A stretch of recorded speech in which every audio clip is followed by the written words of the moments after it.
It's time to step into a world of weekly chaos, questionable racecraft, and absolute legends behind the wheel. What happens when you throw 60 plus drivers into cars they hardly know, onto tracks they've got to learn, in a league with all their pride on the line? You get chaos, you get glory, you get 11 weeks of unforgettable racing. This is Full Send, the story of Season 1 of the Matt Malone Patreon League. The Matt Malone Patreon League is all about the Patriots and the community that support Matt Malone. Therefore, I think it's only fitting that we follow the story of two of those drivers that took part in this first season of the Matt Malone Patreon League. So I would say my name's Travis Revest. I am from Kansas City, Missouri is where I live currently. Also known as Bob's Jelly on the stream and in the races. Something interesting about me is I played both golf and college at the Division II level, and I am a semi-professional bass fisherman, and I run a YouTube for my bass fishing, which I haven't updated forever, but that would be what I would put in there for that for sure. Yeah, my name's Tim. Everybody knows me as Slugger502. Live in Louisville, Kentucky, here in the States. And yeah, I guess interesting would be fairly new to iRacing. Been doing it a couple years now, and that's pretty much the one thing that I love to do when I'm not working.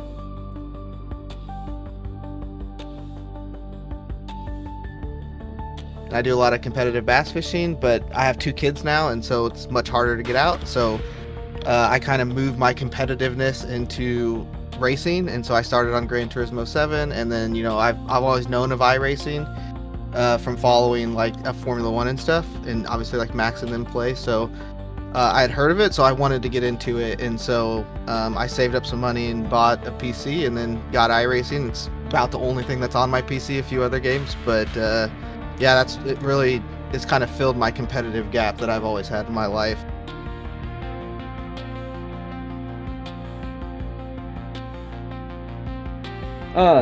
Okayama week. I took a week off at Okayama and gained a lot of IR at Okayama. No, I just started to actually kind of figure out what I was doing, and yeah, it just started to make sense to me. Like, no background in motorsports or racing, just a fan, and joined iRacing and joined it, and then didn't do a single race for quite a while, and then started to get into it. And yeah, just kind of learned along the way, and then one day it just kind of really clicked. And I'm still learning, like I still have a long ways to go, but it just finally started making sense what I was doing.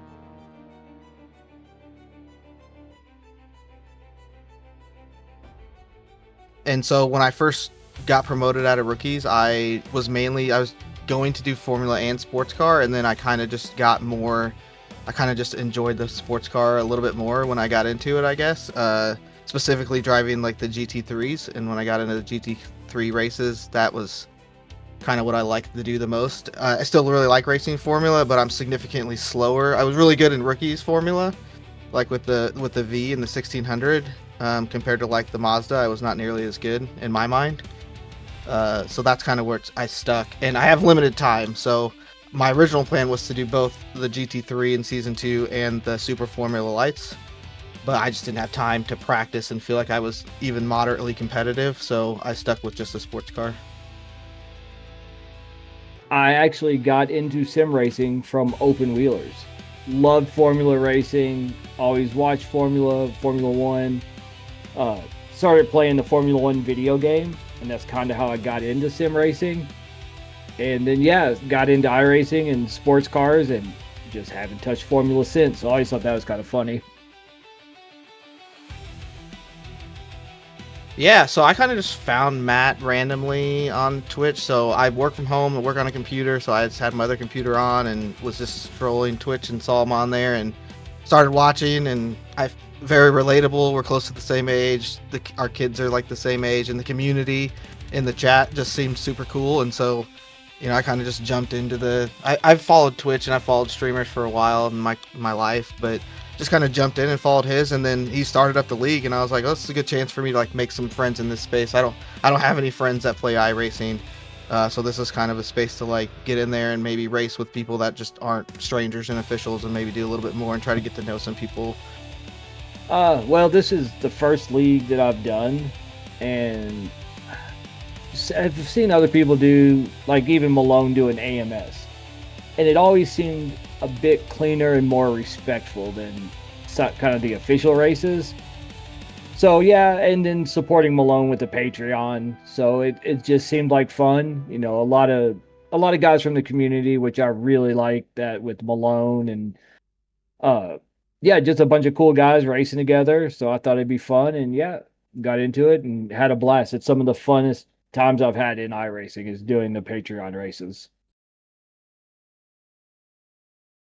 Yeah, definitely, for sure. And, I think there's starting to be some name recognition amongst different people in the streams, and people saying hi to me when I'm in stream and stuff like that. So I definitely feel like I've been more included. Not that I wasn't before, but definitely more being in there. And it's just been a blast. I love the leagues. I'm sad that they're gone for now. I'm really looking forward to them getting started back up, because it was my one thing that I really like practicing for the week to try to be competitive.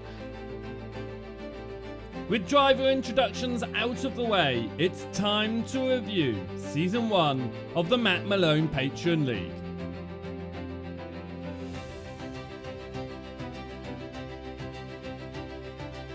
It's finally here! The Matt Malone League kicks off for its inaugural events at the virtual Okayama International Circuit in Japan. Over 40 drivers are primed and ready to get down onto the virtual tarmac in their fantastic GT4 machines on the iRacing service. Slugger moves in to provisional pole position in almost just underneath doubling the gap that was there before, but Slugger sits on pole position. It is Matt Malone in second, Checkers in third, Matty Quill in fourth, Aulatufu rounding out your top five, and Mr. Anders is in sixth. But look at that top 12 all within a second. You've got Extra Pickles, Mecharm, Apex Minion, Wyatt Way, Iron Tequila, and Nick Bowen all within a second of that top spot right now. With qualifying over here at Okayama, let's have a look at how the grid lines up heading into this first race of the season.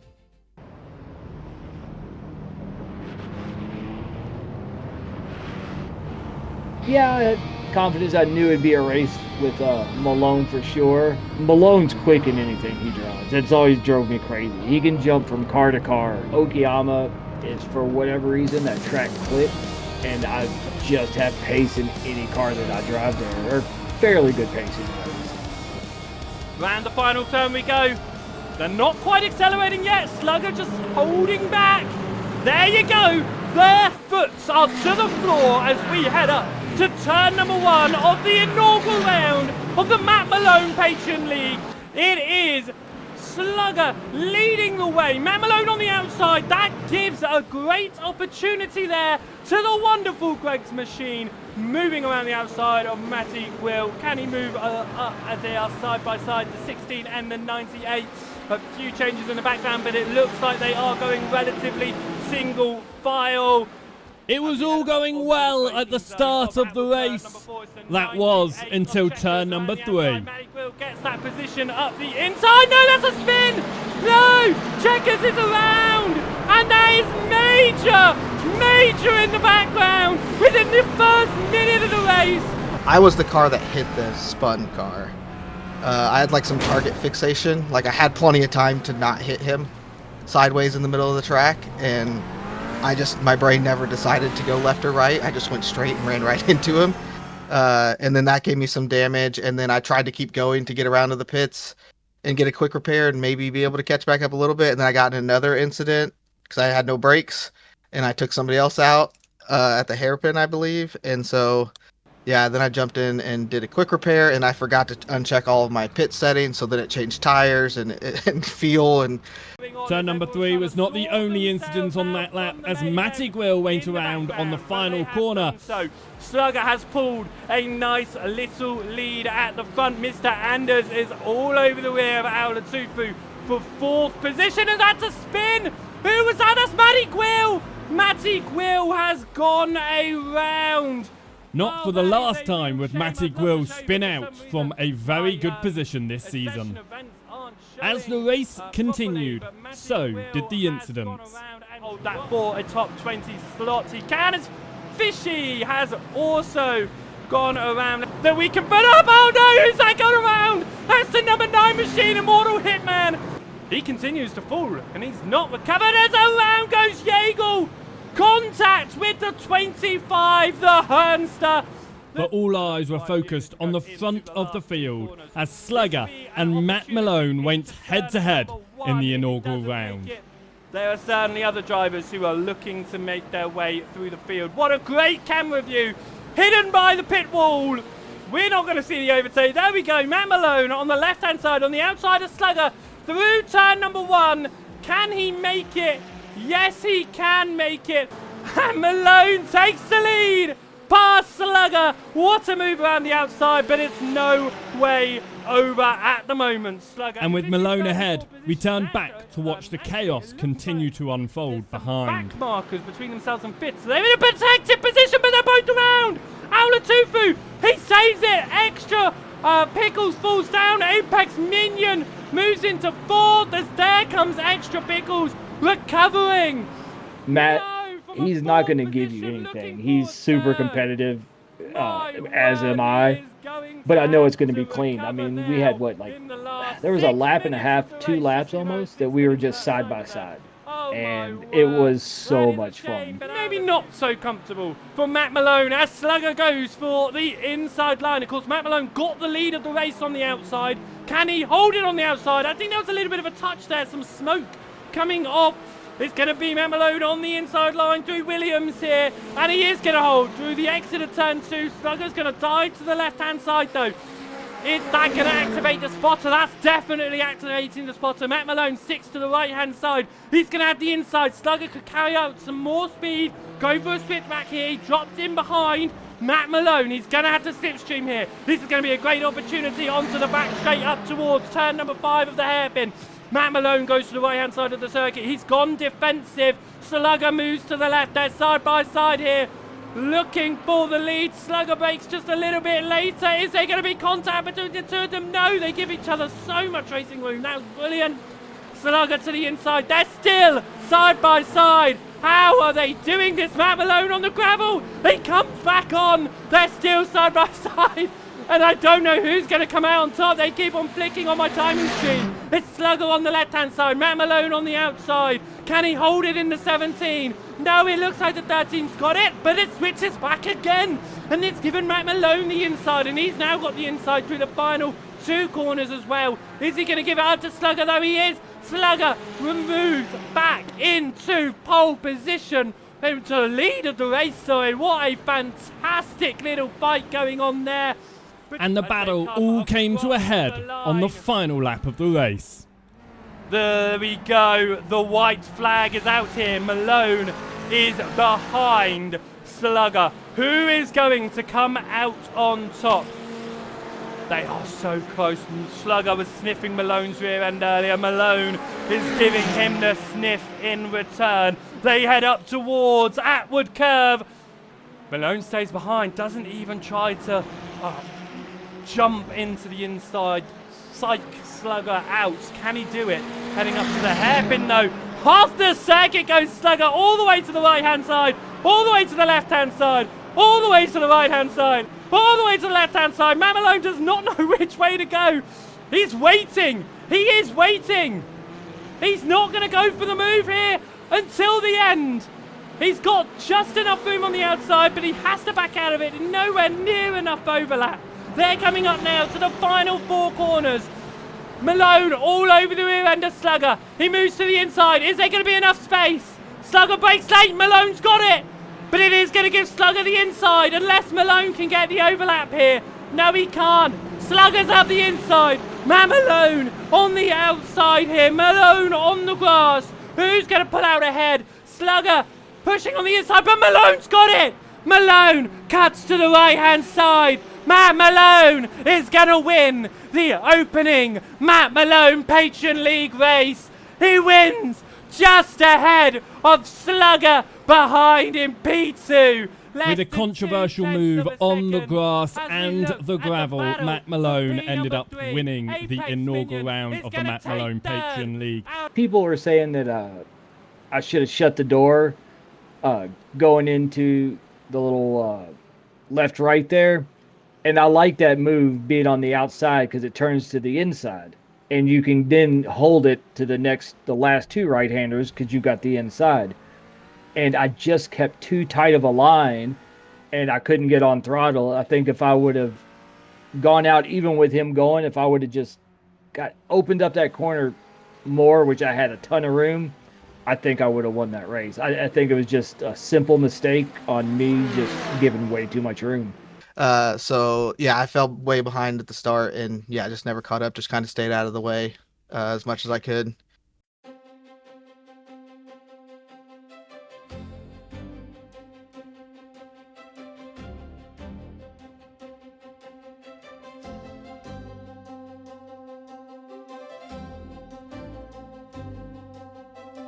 Welcome back to the Matt Malone Patreon League as we head into the second round at the virtual WeatherTech Raceway Laguna Seca in the States.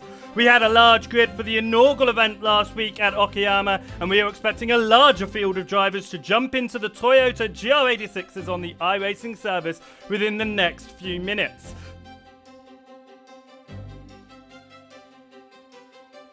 The 24 car. Matt Malone is the milk drinker in P10, looking quite slow compared to those near the front. Let's see if he's able to move his way up the order by the end of this. We run from Dempsey. He's going to come up to turn 11 into the final turn. 10 more seconds to beat his best lap time of 1:37.546 is his personal best. He's got to find 2.5 tenths as he crosses the line. Will he be able to do it? No time found there, but only just. Look how close that last lap time is to his best lap time. He is pushing it. With the second qualifying session of the season complete, let's have a look at how the grid lines up so we can get this 20-minute race underway.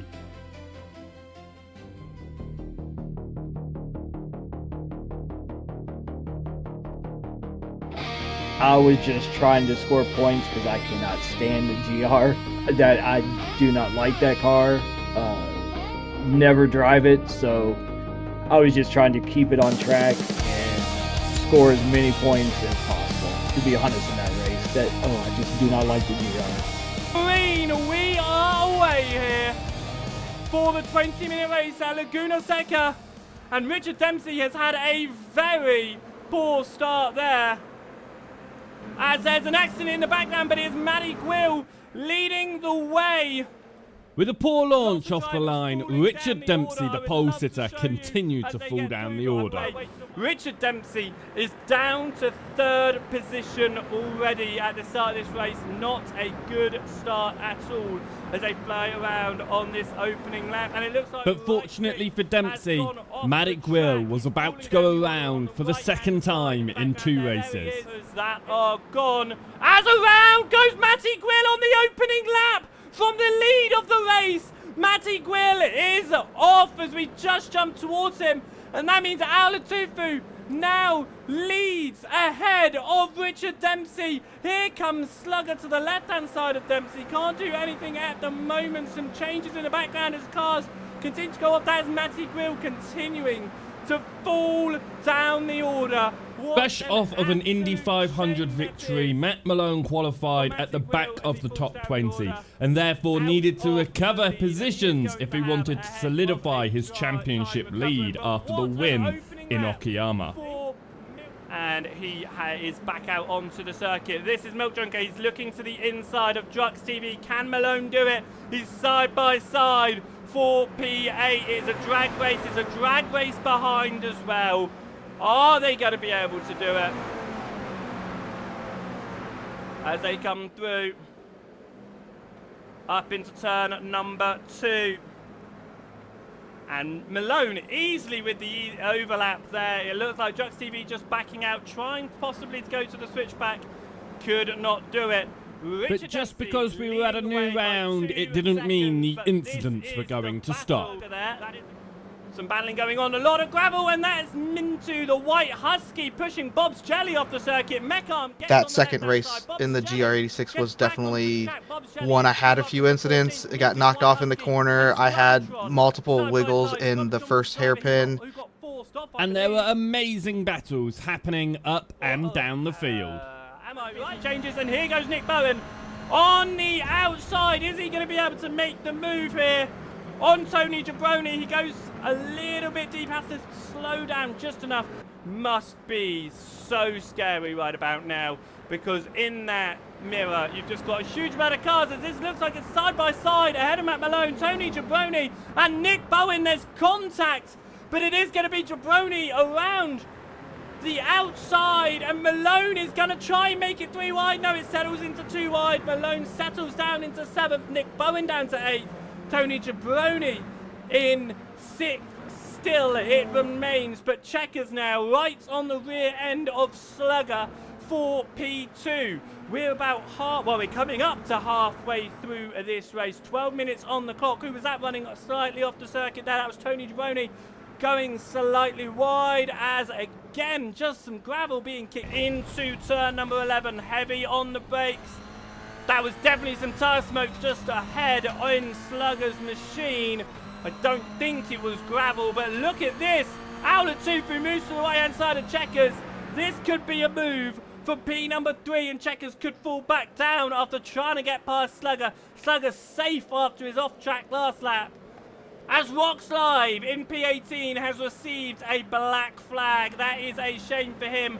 Owlet Sufu slots in behind Checkers once more.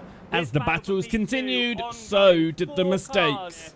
Of a couple of cars in front of him, he's going to want to do something to get into the top 20. Oh, a big slide there. We saw a slide from Bob's Jelly earlier, and he's done the same thing at turn number 1. Curb being taken there from Checkers as he has been overtaken by Aulatufu whilst we watched that battle going on. No, Checkers! Was that contact? Was that a mistake? What has happened there? He's just gone a bit too hard on the brakes. That is a real shame. He is recovering. He's in 6th position. He's got Tony Jabroni around the outside. He is going to try and hold on to 5th position up the inside. He does. It puts Jabroni under pressure here behind by Nick Bowen. Nick Bowen moves up the inside. That's Matt Malone behind in 8th position. Malone looks like he's going to try and get the inside of Nick Bowen now, and he does make that move for 7th position. And he holds on, so Matt Malone back into 7th position, which is Matt Malone was flying up the order, and he wasn't about to give up. Is he going to try and look for the move past 6th position and try to catch up and attack Checkers as we go up towards turn number 10? Look towards the inside, possibly slightly different racing lines. It looks like Malone's got the speed because that is slightly wide there ahead of him from Tony Jabroni. Around the outside goes Matt Malone. He's tried to do the switchback, but a great line from Tony Jabroni just stopped. And with the clock continuing to tick down, the battle resumed for P2. It is Slugger leading Aulatufu, totally racing in 4th. Aulatufu moves to the right-hand side. Swaps back to the left and ducks up the inside. There's contact. There's Slugger's wobbling and he's spun. There's more contact. Head through. Goes totally racing. From what I remember, I think it was just a racing incident. I think we were just all racing hard. Like I said, I don't think anybody's trying to do anything too shady or anything. I think it's just hard racing. Matt Malone and Checkers battled it out towards the end of the race. With Checkers in front of him, 2 different racing lines here. Off goes Checkers once more. Is Matt Malone going to try a switch back again here? He brakes a lot earlier than he did last time. He goes for the run on the exit. He's going to have to go to the outside because Checkers defends the inside line. Is Matt Malone going to have enough overlap before turn 2 even appears, though? It looks like he might, but this is still a good opportunity. No, he goes defensive because because Checkers has dropped behind. Matt Malone He didn't know where to look because the battle for P2 was also still raging on. Takes a lot of the curb. He's going to follow behind. Surely he's going to try and pressure Totally Racing into some sort of mistake here. He moves to the outside, doesn't activate spotter.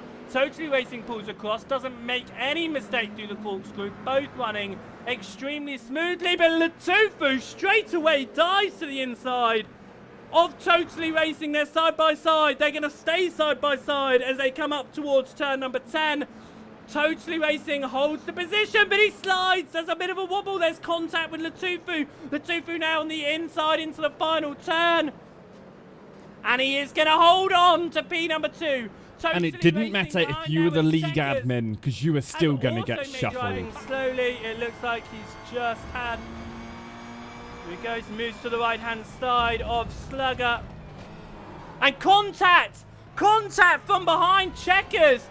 Hitting Matt Malone! And with Dempsey winning the race, the battles behind went all the way to the line. Richard Dempsey wins the race. Al Latufu is going to get P2. Who is going to get P3? It looks like Checkers has got it, but Slugger's got a great run out of the final turn.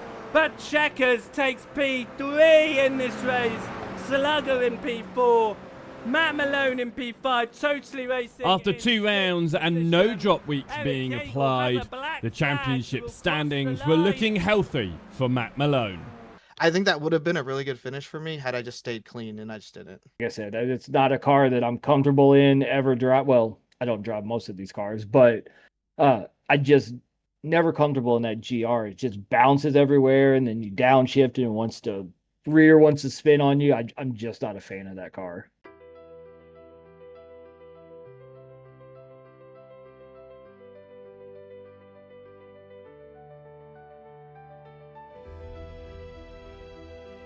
It's another Saturday and another Matt Malone Patron League event as we head into round 3 of the inaugural season at the virtual Canadian Tire Motorsport Park. Extra Pickles moves into 4th position ahead of Mecharm. That knocks Al Latufu, championship contender, down to P12 right now. Slugger, tied in P2 in the championship with Al Latufu, is in P6 right now. And Matt Malone, leading the championship, is P9. It's not great for those at the top of the standings right now. Matty Quill did improve his lap though and has gone a 1:12.640. With qualifying complete, let's have a look at how the grid lines up ahead of round 3.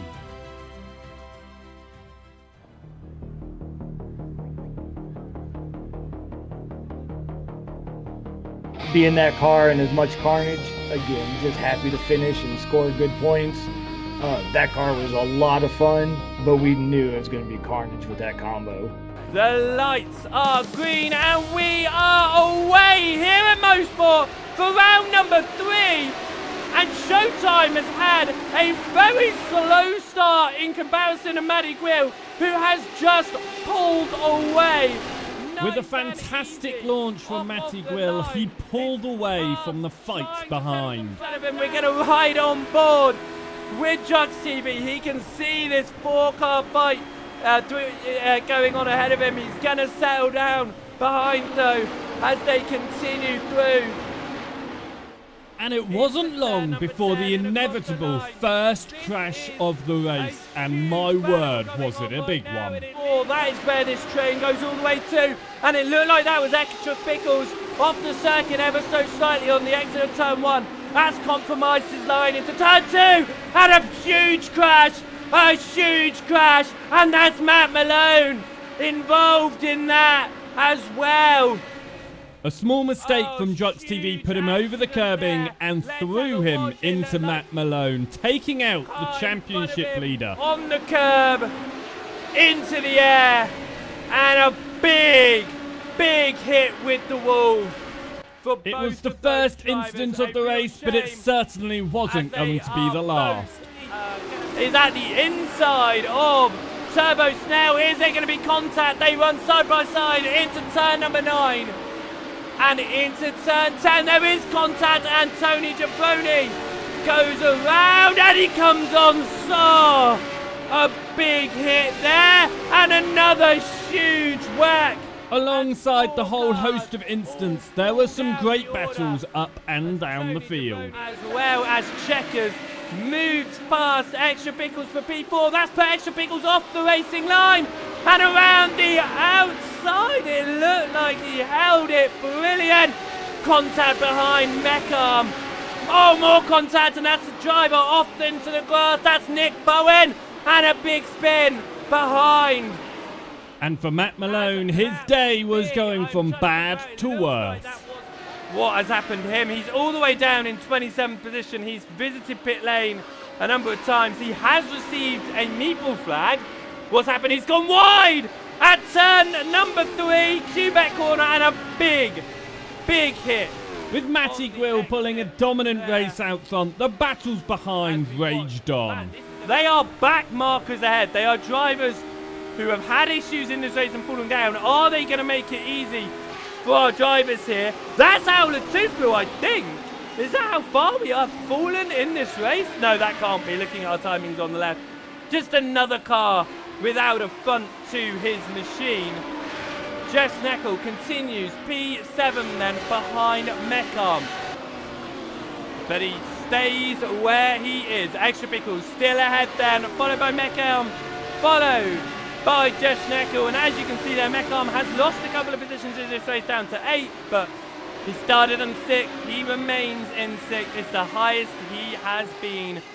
And it looks like he might do that. Less than a 10th between them. He moves to the left, a little bit of a wobble on the rear end. Look how close they are. Meckham just a 10th of a second behind Extra Pickles. Palski is cleared. No, Meckham's off! In all of that, Meckham! He was following Extra Pickles for so long. He's got the inside into turn number 8, later on the brakes, and it looked like Showtime almost just allowed him to take that move nice and easily. After already spinning early in the race and a fantastic recovery drive for Checkers, he threw it away once more. The biggest loser in this race is Matt Malone. He started in 10th position. He's fallen down to 31st and out of this race. There's an issue there for Checkers once more. Checkers had just returned to P3 and it is turn 5 again. Even with the clock close to 0, the incident still continued. Less than a minute on the clock. It looks like we are going to get one more lap after this race as a round goes Checkers and a huge accident there. But by the end of it, Matty Grill took it from pole to the win to take a dominant victory. But here comes Matty Grill through the final corner. From pole to the win for the second week in a row, but this time it's by Matty Grill who takes the win.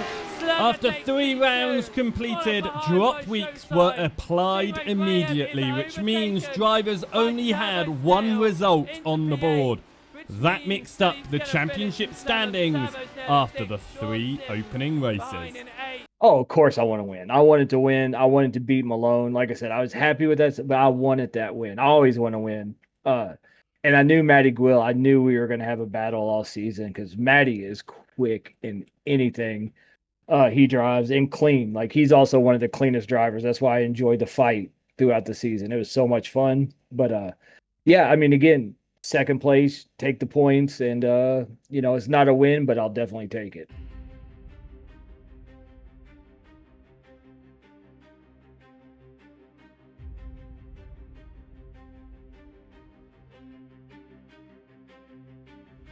Welcome to the round 4 of the Matt Malone Patron League here at the Michelin Raceway Road Atlanta.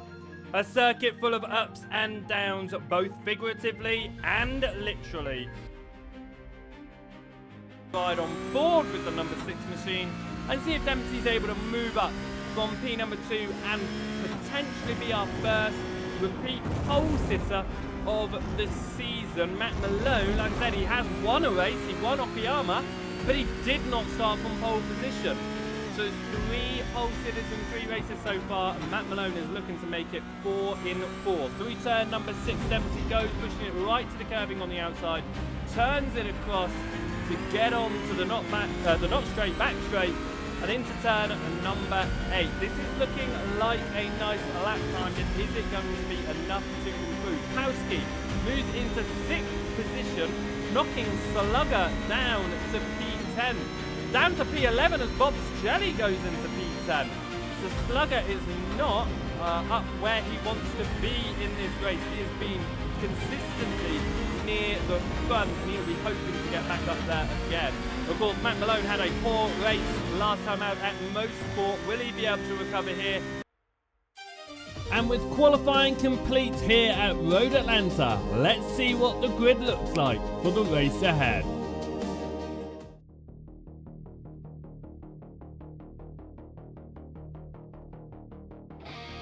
I was thinking it was going to be a drop week. Porsche Cup, never driven the car. I've never been really good at Road Atlanta. So I actually practiced for this race and felt like, all right, I'm starting to figure it out, and then just had such a bad quality. And I was like, all right, cool. It was like, this will probably be a drop week. Looking at the schedule, I already picked out a couple other ones that I was like, well, we get 2 drops. So it might be tough because I knew there was going to be a couple of them. And then you figure there's going to be an incident somewhere along the way. I think my practice went from like just running laps to actually like, okay, where do I feel like I'm slow? And I did a lot more experimenting of like, okay, what if I try this gear? What if I try this line? What if I move my braking point here? And so I found myself I'd pick up a second throughout the week from when I'd start on Monday, and by Saturday, I would be a second faster. That was also one of those times where it was the first week I drove that car. But the key thing I think going into that race was I drove the Porsche GT3 the entire season. And so they're pretty similar cars. So I think that helped me quite a bit. But yeah, I definitely thought that was going to be my best race, 5th. And we are green. Round 4 is a go. And a poor start there for Matty Quill. A fantastic start for Extra Pickles. Gets onto P at number 2. Around the outside of Richard Dempsey. Extra Pickles holds on to 2nd. Richard Dempsey is going to try and fight back though. Is he going to be able to make it through into turn number 3? There's not enough room. And Extra Pickles goes from 4th to 2nd at the start. Richard Dempsey holds on to 3rd, and Matty Quill falls to P number 4. Matt Malone keeps it nice and clean up the front though as the race continues behind. Matt Malone pulled a great lead on the opening lap, but it wasn't long until the inevitable incident behind. He's going to stay for the ride, and Extra Pickles dies at the very last moment to go up the inside. He's on the grass. There's contact, and around goes Extra Pickles. They recover, but Matty Quill goes through to P number 2. Aulatufu on the outside. There's more contact, and Aulatufu is around at the final turn.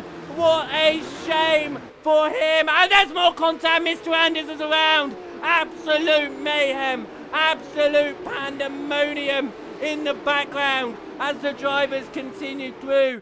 What happened to Mr. Anders here out of the final turn? And it looked like that may have been contact from number 20. He went around and he fell down. A good job avoiding from a lot of... After starting a lot further back than he was used to, the opening lap allowed Slugger to move into the top 10. Well, I figured I'd start pushing a little bit because that car is another very tough car to drive. So I figured there'd be a couple more freebies along the way. And then I also felt I had pace on a couple guys. With a lot of different cars caught up on the opening lap, some drivers had to recover their original positions. Stingray Graham, who has moved his way into P number 3, but Matty Quill holds on to 2nd. Richard Dempsey around the outside now of Stingray Graham. Can he get into 3rd position? He does, Graham does not fight him too hard and allows him to move on through. With a difficult car came more mistakes. Iron Tequila gets past Mintu the White Husky, cooling down to the 130, but then Iron Tequila's gone off in the 32, around the, through the S's in the exit turn number 3, he's going to rejoin, but he is going to be behind Mintu the White Husky, and most likely with a slowdown too, so he's going to have to deal with that when he's got Provi and the recovering Al Latufu. I feel so bad for Al Latufu, caught up in that incident. He is a championship contender, and right now he's all the way down in 19th. Those drop weeks are going to come in handy, it looks like, here at Road Atlanta for Al Latufu. He gets heavy on the brakes in towards turn number 7 and will continue to fight there. As the battles continued near the back of the field, they did so too near the front. Along the back of the track, here's Mintu the White Husky. Looks like he's gone off Iron Tequila, and Al Latufu has made his way through. Richard Dempsey in the slipstream moves to the left and makes that move look extremely easy. And he after the fantastic launch off the line on lap 1, followed by the contact at the final chicane, Extra Pickles' day went from bad to worse. Down the 62 machine of Mecharm, heads into turn number 1, looks to the inside, just gets his bumper caught underneath Mecharm there, overcooks it and throws it off the racing circuit. That is a shame, as Chris... But inevitably, he wasn't the only one in trouble. He has gone off the track. There he is. Oh! My word. Almost collected by Sean Sims there. But Chris has gone around and will be recovering. Wyatt Way decided to get involved with a championship fight and give Matty Gwill a real run for his money. Both championship rivals in front of him. He's not going to want Wyatt Way to get involved in that as well. Way backs out a little bit. You can hear the throttle just coming off. He doesn't want to try and make the move just yet. And it's an easy reason why. Now he can get the slipstream along the not straight back straight and move just like Richard Dempsey did past Matty Gwill up towards the braking zone of turn 10. And that could confirm in the position. You can see Richard Dempsey in the distance there, but that is not Matt Malone in front of him. Matt Malone is 6 seconds clear. He is having a clean and easy race in this one.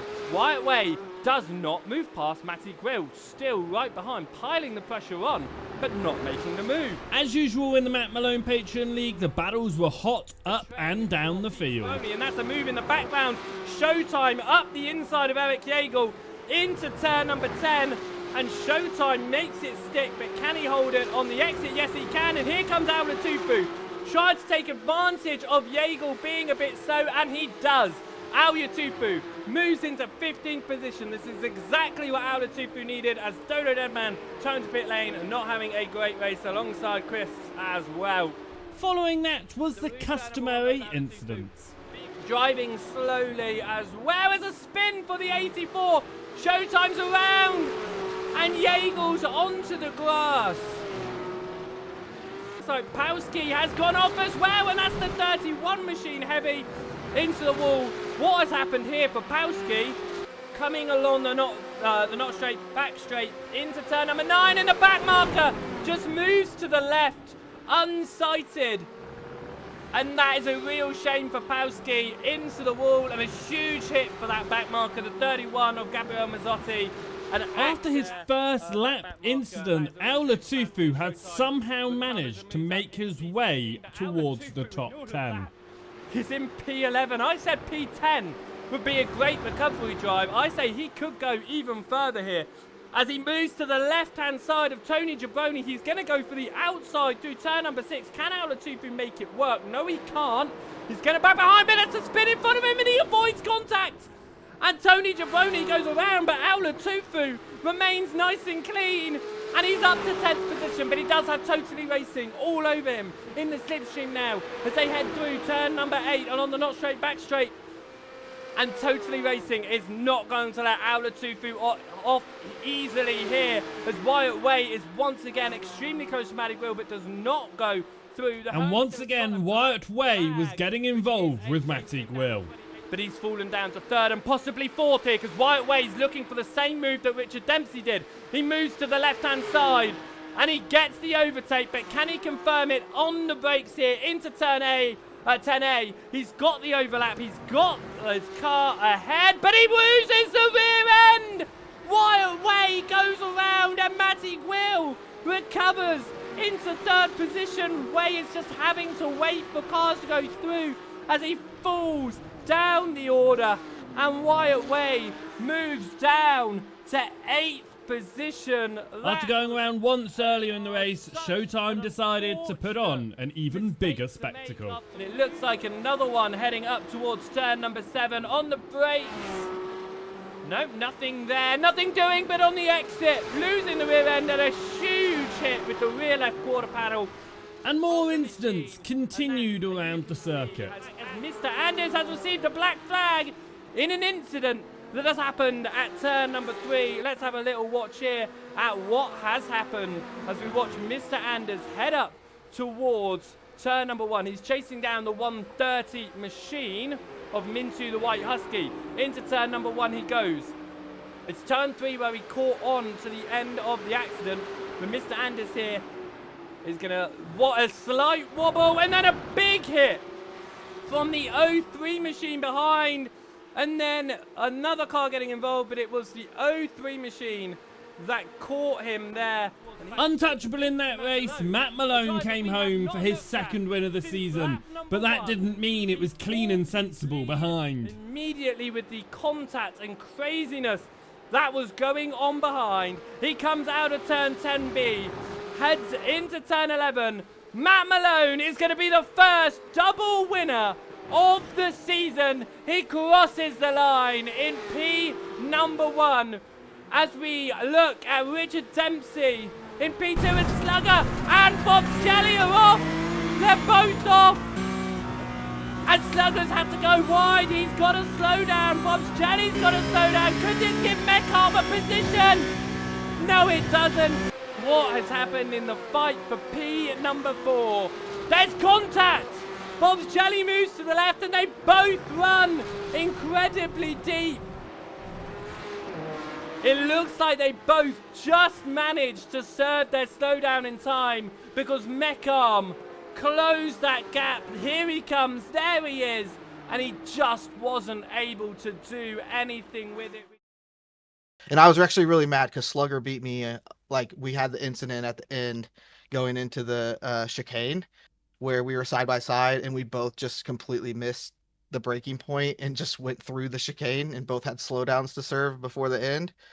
So I really wanted 4th because I think I was in 4th most of that race. And then, yeah, Slugger caught up and we were side by side in the last chicane and both just blew the chicane and served our slowdowns right at the end. So I was driving purely in my mirrors, trying to get rid of that slowdown, but keep that gap as best I could. I was just like, just get to the finish. Just get to the finish. After 4 rounds of the season complete, the top 5 did not change. However, Bob's Jelly flew up the order with a top 5 result.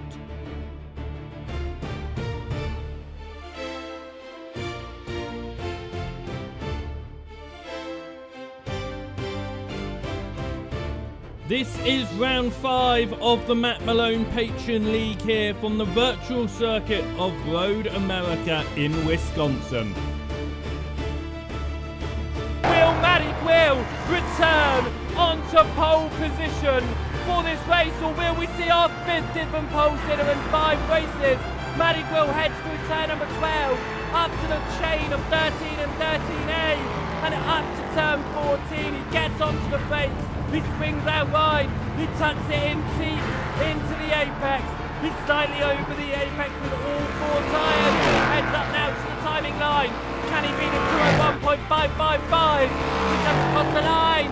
Here it is, it's a 201.597. It's not enough. Extra Pickles has done it. And qualifying is done here at Road America. So let's have a look at how the grid lines up heading into the 5th round of the season.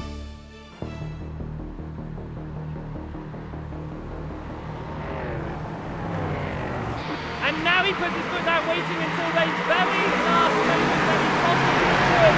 And a much better start around the outside from Maxton Hill, who looks like he could move himself into the lead of the race on turn number 1, but Extra Pickles has got the inside. We've got it, Matty Hill behind, side by side there. with the blue car. I believe that is Richard Dempsey on the inside here, heading up towards turn number 3. Manny Quill and Richard Dempsey is still side by side. Dempsey's on the inside, a little bit of a wobble there from Tony Gironi. Struggle, Matt Malone making their way through the 1960. Manny Quill is on the inside, the left-hand side, the right-hand side of the camera now. In the lights out towards the car, Richard Dempsey in the blue car has won the overlap at the moment. Will he hold the position though as they go onto the braking zone? Yes, he does. Matt Malone brakes a little bit late but holds it, and it looks like again another little bit of a slide from Tony Gironi there, not feeling comfortable on corner exit. He's fallen down the order. The fights began almost immediately. Not great for him. And side by side for the Hernster and Robert Goddard here off the circuit. That is Brandon Rimbler, but still side by side here with Hernster and Goddard. Hernster keeps it ahead of Goddard up towards the king. But unfortunately, so did the mistakes.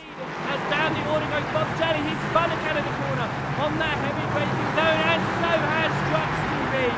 Also around, unfortunately for him. Super mad. Super mad because I felt like I had pretty good pace in that car. I think I outqualified Sean Sims, who I think Matt had said was mainly an LMP3 driver, like in his official. So I was really excited when I saw that I was a little bit ahead, like faster and had decent pace. And then I spun around and I was like, okay, my mission, I got to get back up as high as I can. As the battles continued, a few cars were getting battle damaged. He's decided to get back behind the wheel. As that is an equal flag for right click as well. Where is he? He's this black car on the way aside, is he? Because none of those look like they need to be. Oh, that 171 definitely needs to be. Tell that suspension damage for sure along the. But up front, the battles were just beginning. As they come through the right-hand turn and up to Canada corner. Dempsey looks to the right-hand side, looks to the inside of Extra Pickles, gets on the brake, trying to scare Extra Pickles into a mistake perhaps. Matty Quill behind, he's going to ride on board with Matty Quill, chasing down with Dempsey and Extra Pickles. Matt Malone about a second behind it. Sutters dropped about a second behind that, but the top 5 have pulled away already. With that, unfortunately, this is the battle for the West lead. Richard Dempsey moves to the right-hand side here. He's got the inside of Extra Pickles up towards turn number 3. It doesn't look like there's contact, but Matty Quill flies him through. And now Matty Quill is going to try and get back to Extra Pickles. Matt Malone has got a perfect view of this from behind. There are the top 3 in front of him as he is side by side with Extra Pickles on the left-hand side. Matty Quill on the right-hand side. Richard Dempsey leading the way onto the brakes there, a lot slower. Matt Malone just goes right in there. The order goes Dempsey, Quill, Extra Pickles and Malone. Dempsey goes defensive on the inside there. Not started on pole, can he get it back up there? Doesn't look like it because Matt Malone tucks to his inside. Extra Pickles has to concede that spot. And Matt Malone is now into 3rd position. The top 3 in the race are the top 3 in the standings. But it's Richard Dempsey, Matty Quill, Matt Malone in a slightly different order than the championship standings. Can Extra Pickles do anything here up towards Canada corner? He moves to the right-hand side. He's going to go back for the inside. Brakes early though, and make sure he doesn't lose the rear end of that car. And as the drivers started the 4th lap of the race, we saw one of the most memorable incidents of the season. He's only got about 2 tenths Matt Malone behind. A couple of drivers out of pit lane there, and that is Sean Sims making his way past Slugger, but then contact, and he's gone around into the wall.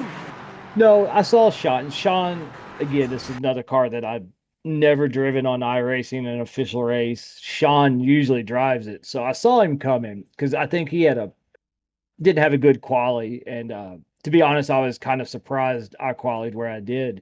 So I saw him coming. The other guys were starting to get away a little bit, so I wasn't trying to fight him. I was going to let him go and try to use him to follow to catch up. Because again, another tough car to drive. People are going to make mistakes. So I figured, all right, if I can follow Sean, not fight him, we can catch the guys. And I lifted early, was all the way over. And again, just a race. He just opened up that corner a little bit more and came over a little bit. He said sorry after the race. Again, no big deal. It's just one of those things. And Slugger's day went very quickly down the drain. He's coming up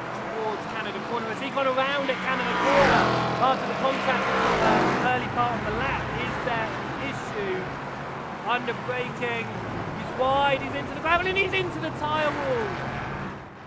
No, I hit, and I was just done. I was just like, all right, it's done. I didn't want to wreck anybody else, ruin anybody else's race. I didn't think I was going to be able to catch up or get any points, so we just called it. After spinning on the opening lap of the race, Bob's Jelly was pushing hard to try and move back up the order and recover some positions. It didn't get caught on stream, but I had my best overtake of the season in that race. It was a 2-for-1. There's two guys battling, and they were kind of pretty far to the outside, and I just snuck in the middle or the left of both of them and went on the inside and passed both at the same time. And so that, to me, was my best overtaking. That's probably the area I feel like I need to work on the most is overtaking in like racecraft, but that was definitely my best overtake of the season, and that got me back going. And it wasn't long before we turned our attention back to the front. As Matty Will goes a wider line onto the entrance, but Matt Malone does not go for the move at all. He still stays behind, but could this be a move on the exit? Almost contact Matt Malone. You can see the brake lights on there. With Matty Will swerved to the left, swerved to the right. Matt Malone had to slam on his brakes, but look how close it is between these three drivers here, battling it out for P1 in this race. Moving wide here. Matt Malone, nothing he can do just yet through turn number 5. Gravel being kicked up. Dempsey goes defensive again, but Matty Quill has got overlap on the outside. It's not going to turn into anything just there, but a switchback could work. It's not going to. And he has to back out of it. Matt Malone, though, could have his chance now up towards turn number 8 on the braking zone. He can't. He stays behind again. And being the excellent broadcaster that I am, I was very competent in realising we were watching a replay. A little bit here, but sticks to the right hand side. Matt Malone to the inside under braking. Will he get the job done? Yes, he can. Can he keep it up towards turn number 6 though? He defends it, and Matt Malone is P number 2. Do you know what? I've realised we're in a replay. That whole time, Richard Dempsey leads the way. I'm gonna see myself out here.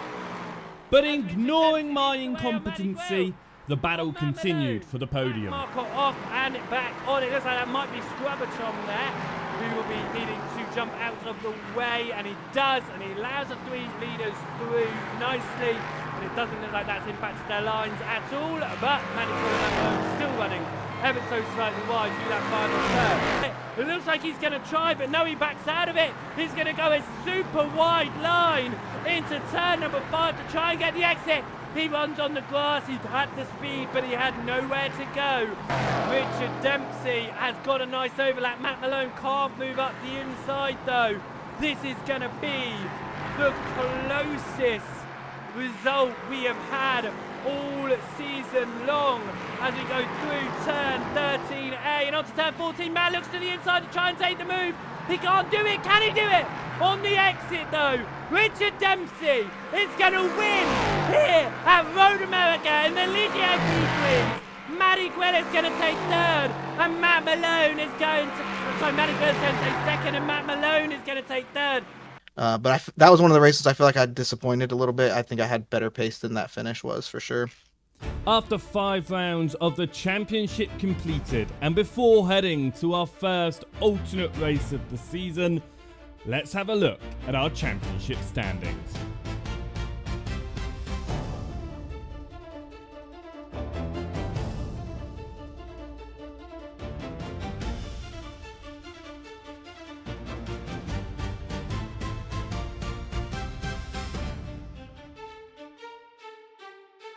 Welcome to the 6th round of the Matt Malone Patron League, live from the virtual Charlotte Motor Speedway. After a week off, we return back to racing tonight for the one and only oval race in Season 1. Due to some connection issues, we were not able to watch qualifying at Charlotte, but we were just in time for the start of the race. So how did the grid line up?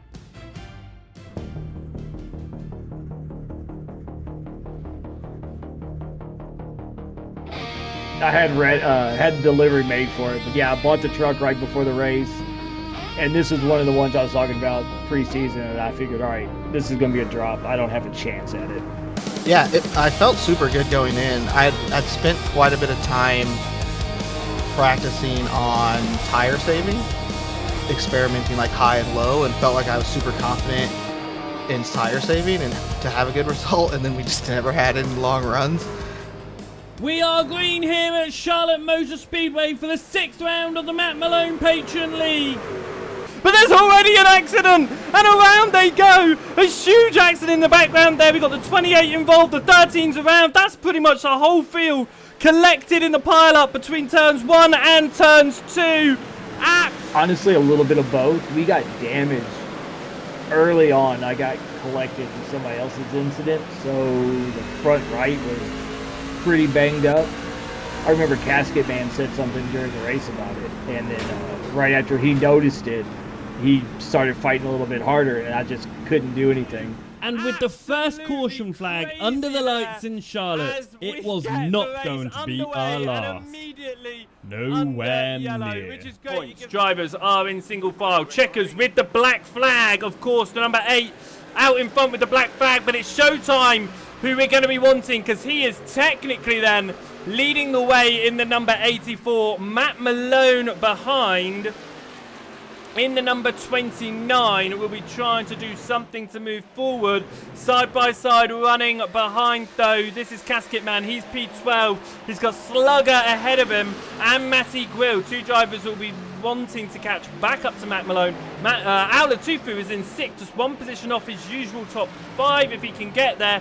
As Checkers goes down pit lane, it puts Showtime into the lead. That was a heavy amount of lock-up tyre smoke there, and it's Olsen X in the wall, and he slows down just enough to bring out the second yellow flag. Not caught on stream, but the incidents continued under the caution. Here comes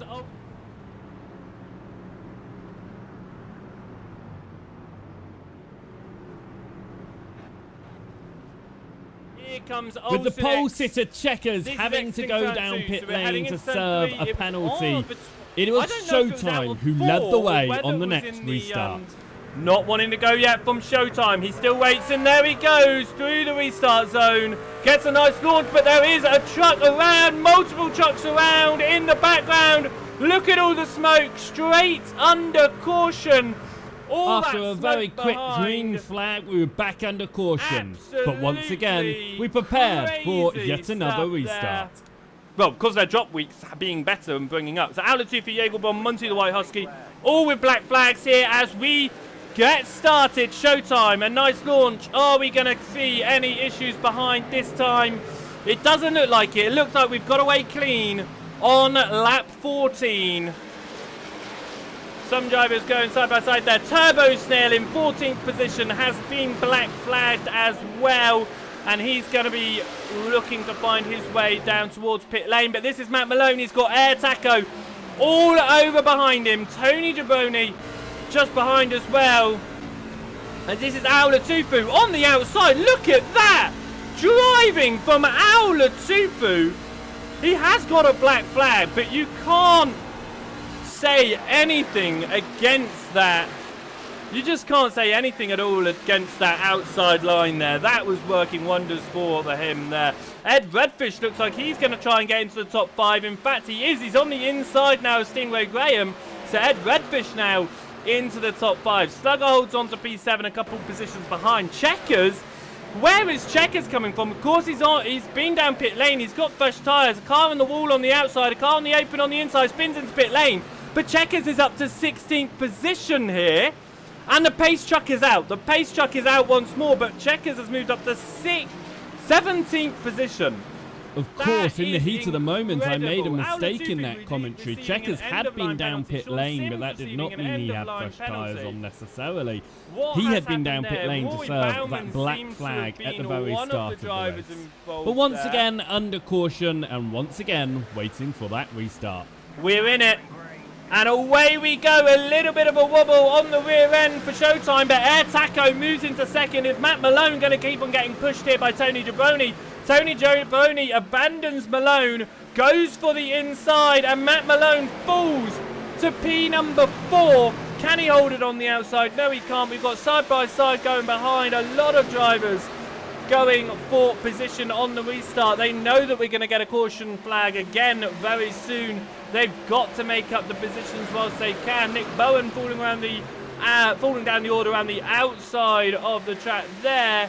But it is Showtime being leading Air Taco. But Air Taco's not going to have enough of that. Matt Malone is back up the inside of Tony Jabroni as well, as Tony Jabroni holds it on the outside. Matt Malone just didn't have the speed to try and make that move stick on the inside line of turn 3. Is he going to go on the low line again? Note the 3 drivers, 2nd, 3rd, 4th on the high line here. It's a low line run for Showtime though. Just slightly different lines, seeing what can play out here. Ed Redfish in P5 is not dropping back either. And here goes Air Taco. He finds room on the low line, opens the door. Showtime stuck on the outside now, but will he have the speed? They're still side by side for the lead, Showtime and Air Taco. Air Taco still has that inside. We're under caution. Who had it? Who had it as we went under caution there? Air Taco is in front right now, and it looks like he may hold that.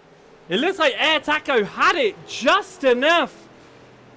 As debut driver Air Taco moved to the very front of the field, under that caution period, Matt Malone decided to risk his top 5 run and go down the pit lane for new tyres. So all the yellows kind of kept me where I was, because I almost pitted at the very beginning to use my fast repair, because that truck just didn't want to turn. So all the yellows, I just kind of like, well, we'll see the next one. And like the first few, I was ready to pit. I was like, oh, we'll just stay out. And then it was just a pure caution fest, and yeah, so of a driver that we already know, because he's come out of the blue here to be leading this race as we are heading up to the restart zone at Charlotte Motor Speedway. And that inside line once again gets a great launch, and it's Tony Jabroni this time who follows through, and a big accident behind. It looks like that's Stingray Graham involved as the caution flag gets thrown immediately. That's going to hamper Malone's chances. Another crash on the restart meant we went single file for the next one. Yeah, Matt Malone is towing to pits. This is a second DNF for him this season. Here comes Bob's Jelly. He was one of the drivers that was involved early on into turn 1 in his 3 cars. All sideways. They somehow hold it. The 12 goes around. The 17 comes back up though. And there he is. Up on track, and it all avoids. What happened? And as the race restarted, it was only 3 more laps to go. The line. And we are green. We are away here. And we are heading on to the green flag lap of this green-white checkered, and not a good start on that outside line from the number 2, Tony Jabroni. A great start from Air Taco. Tony Jabroni drops down to 3rd. Checkers gets past Casket Man up to 5th position. A bit of a wobble there for Tony Jabroni. He's all the way at the bottom onto the apron. He gets himself back up though as they head through. It is another caution flag. Yeah, then it was just about surviving. I did get in one incident where I think I came down a little bit on Kyle Ditch and caused one of the cautions, I think. But I was able to save it and kind of get back in position and have a decent finish. And with that yellow flag, it meant on the final restart of the race, we would be going straight to the white flag lap, limited by time here at Charlotte. So the commentary was expecting 2 more laps to go, but we know it is actually the final lap of the race. A really late restart and a fantastic restart from Showtime. He might have an opportunity to try and take the lead now. That's been the best restart we've seen on the outside line. He's really in with the contention here, but it is going to be Tony Jabroni pushing Air Taco on the inside. But now Tony Jabroni tucks to the inside of Air Taco. They go 3 wide. Air Taco is stuck in the middle. Tony Jabroni's down low. Showtime's up high. Tony Jabroni is going to try and hold on to the lead as we head up to the white flag. It's side by side across the line. But what a crazy end to the race, and what a win for Air Taco. Oh, so close to Tony Jabroni. Showtime just behind as well. No, I was definitely happy with ninth. I think I could have done. I think I maybe could have done better than ninth if it was like a green flag with no yellows. Just because I was super confident in my practice going into that. But nope, I was like, take ninth, get out of there. Kind of like Slugger was like, I'll take. I think he finished like eighth and got out of there. I was very much the same. Like super happy with ninth, good points. Move to the next one.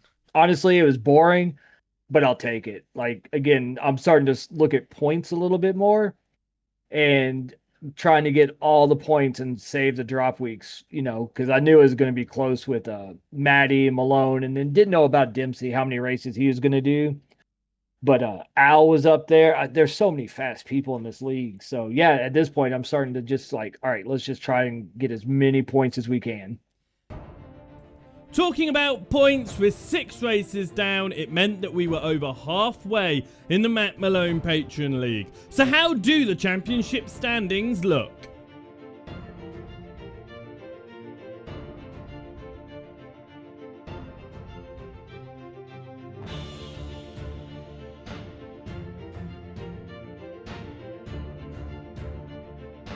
Welcome to the virtual Virginia International Raceway for round 7 of 11 of the Matt Malone Patreon League. After a diversion to the Oval last week, we return back to our comfortable road circuit. And the most anticipated event of the season, it's the Mazda MX-5. He's got the 502 ahead of him, the 502 being Slugger. So we could have a really good opportunity here up towards roller coaster to get a really strong slipstream. Slugger looks like he backed out slightly. No, he didn't. No, and he's not going for the slipstream. Will moves to the left for some reason, deciding to do away with the slipstream of Slugger here, which I'm finding quite interesting. Maybe he doesn't want to get too close into roller coaster to hurt his lap too much, but surely you'd want a slipstream along the back straight to help you close that gap and that time ahead. As he comes through turn number 15 and up towards the end of the lap, he abandons it, as does Dempsey. Dempsey moves out, and actually you could see there, Dempsey wanted the slipstream. I think he slowed down to keep Matty Gwill ahead. With qualifying complete here at VIR, let's see how the grid lines up ahead of round 7.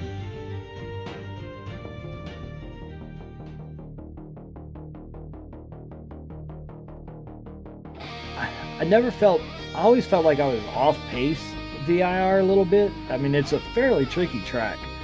And then Matty Gwill, so smart, I towed him to his lap time. Like, he was just living in the draft, loving it. Because I actually was really happy with that lap. And then he was several tenths faster just because of the tow. But I knew nobody was going to get away. Even if you drop down a second, 2 seconds, I knew everybody would fight and we'd be right back in it. So my goal was to just stay with them. And if I could just, because, a lot of drafting on that. So I was like, if I can just stay in the draft, I can be there and maybe make a move towards the end. Or like maybe there's an incident and I can pick up quite a few places. Or if there's a big enough incident, sneak by and get a win. The lights are down and away we go. We are green here at VIR. Richard Dempsey launches off the line from pole position as Matty Gwill tucks in behind. Is he going to go for the inside? Is he going to stay for the outside? He backs out of that, and it looks like a lot of drivers trying to get through without too much incident, and it looks like they have. It wasn't long before the battles begun at VIR. Dempsey moving back and forth, weaving along the front straight to try and break some slipstream. He goes to the outside of the normal racing line. Matty Gwill tucks in just a little bit to show Dempsey he's there. Slugger goes for a wide line. It's not going to play out because here comes Matt Malone on the inside line. But heading up towards turn number 3 now, Slugger is going to be on the inside. There's some smoke in the background there, but Slugger holds it. Matt Malone backs slowly behind, but that's because he's going to try and line it up into a later corner, no doubt. Richard Dempsey leads the way, still Matty Gwill behind this, and very quickly the first major incident appeared, followed by the first proper battle into roller coaster. The brakes to turn 12, and now back onto the throttle here. Drivers around in the background. There was definite contact. That is Stingray Graham there with his Nicolas Cage livery with some damage up front. But here comes Slugger up the inside of Matty Gwill. Matt Malone is going to try and push him up to roller coaster here. Are they going to go 2x2 for the race lead? They're not, but Slugger moves past Matty Gwill. Is going to be contact with Dempsey. No, he gets it perfectly in, and he's up to second position. It's now Dempsey. And at turn 1, we were invited to see what the rest of the race was going to be like. But right now, someone who really wants a fight is Checkers. He's on the rear end of Matt Malone, but Slugger's going for Dempsey. Up at the front, Matt Malone's going for a wide move as well. Matt Malone's going to Matty Gwill, and he can't do it. Matty Gwill gets at the inside of Slugger. Slugger hit the rear end of Dempsey there. Just lots happening. They are side by side. Heading up towards turn number 3. Somehow Richard Dempsey holds it. Matty Gwill gets back into second. Slugger in third, Checkers in fourth, Matt Malone now down to 5th position. And with all the battles going on, it wasn't long before a championship contender got into the wars himself. Latufu! That looks like a big accident here. Let's see what's happened. We're with Latufu on this spin from the 15 ahead. A whole big collection of cars. Oh no, number 15 is Latufu. Latufu spins, collects a number of drivers, including Showtime Provi and Ed Redfish, all with meatball flags. As the race continued, so did the incidents, and so did the battles. He's got Mr. Anders behind. He's lost the rear end through, and it's around a big hit with the outside wall at Oak Tree. A real shame for him, as this is back to the race lead, and it is an overtaking opportunity around the outside by Slugger once more. He's done it again. Matt Malone's on the outside of Checkers now, and behind Dempsey it's 2x2. They're going on to the arc.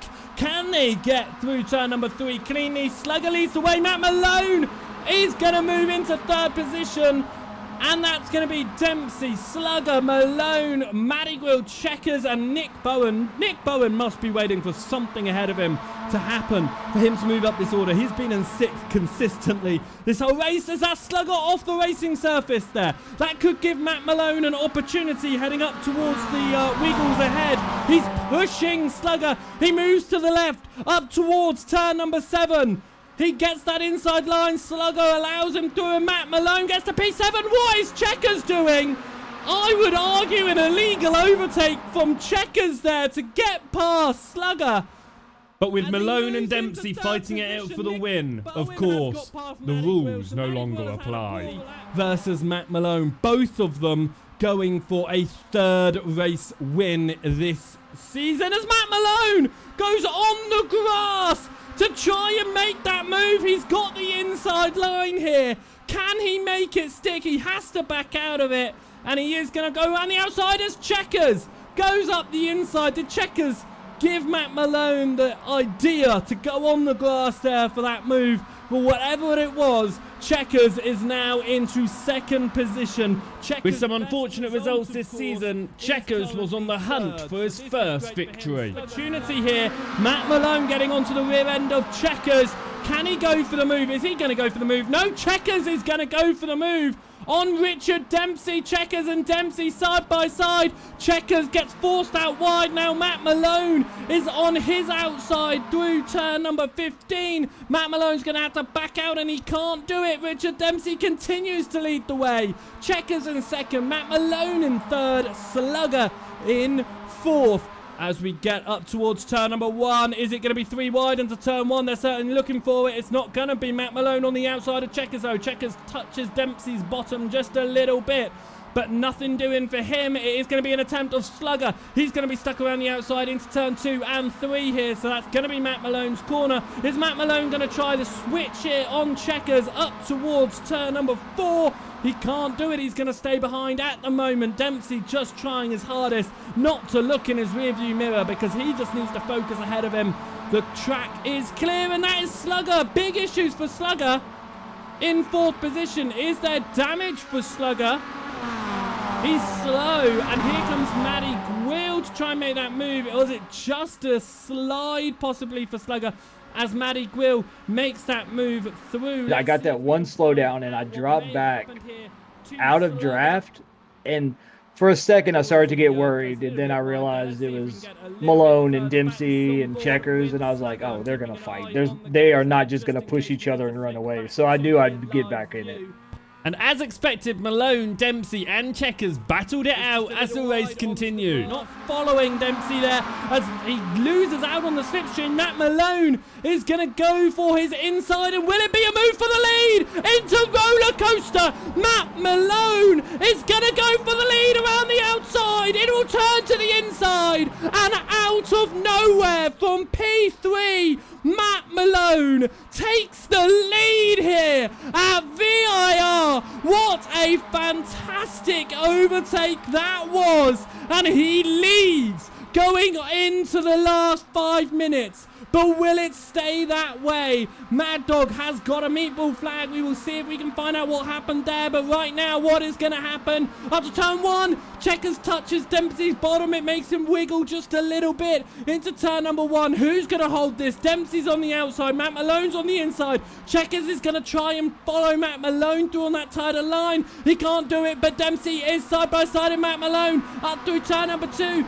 Dempsey returns to the lead, but Matt Malone's going to push it as hard as he can on the wide line. He can't do it. He's going to pull back across, and here comes Checkers to go on the inside. Is it going to be clean? Is it going to be contact? It's going to be clean. Matt Malone holds it as he goes through turn number 5. And as Malone always says, you can overtake anywhere on a racing track, and that's exactly what he did here at VIR. The wall, a real shame. But here comes Matt Malone. He's up the inside of turn number 10 of Richard Dempsey. Checkers is behind. Matty Gwill's going to get involved. Matt Malone's on the outside of Dempsey into turn 12 here, up to Oak Tree and onto the back straight. It's Richard Dempsey on the right, Matt Malone on the left. Who is going to get the push from Checkers here? Or is he going to push anyone? He's going to move to the left. He's going to push Matt Malone, or is he? No, he's going to make it 3 wide. It is 3 abreast, heading up towards roller coaster, but it looks like Checkers is going to have pulled ahead. Matt Malone sticks to the inside, is still 3 wide. Matty Gwill ahead in P number 4. They head onto the brakes. Who wants this more?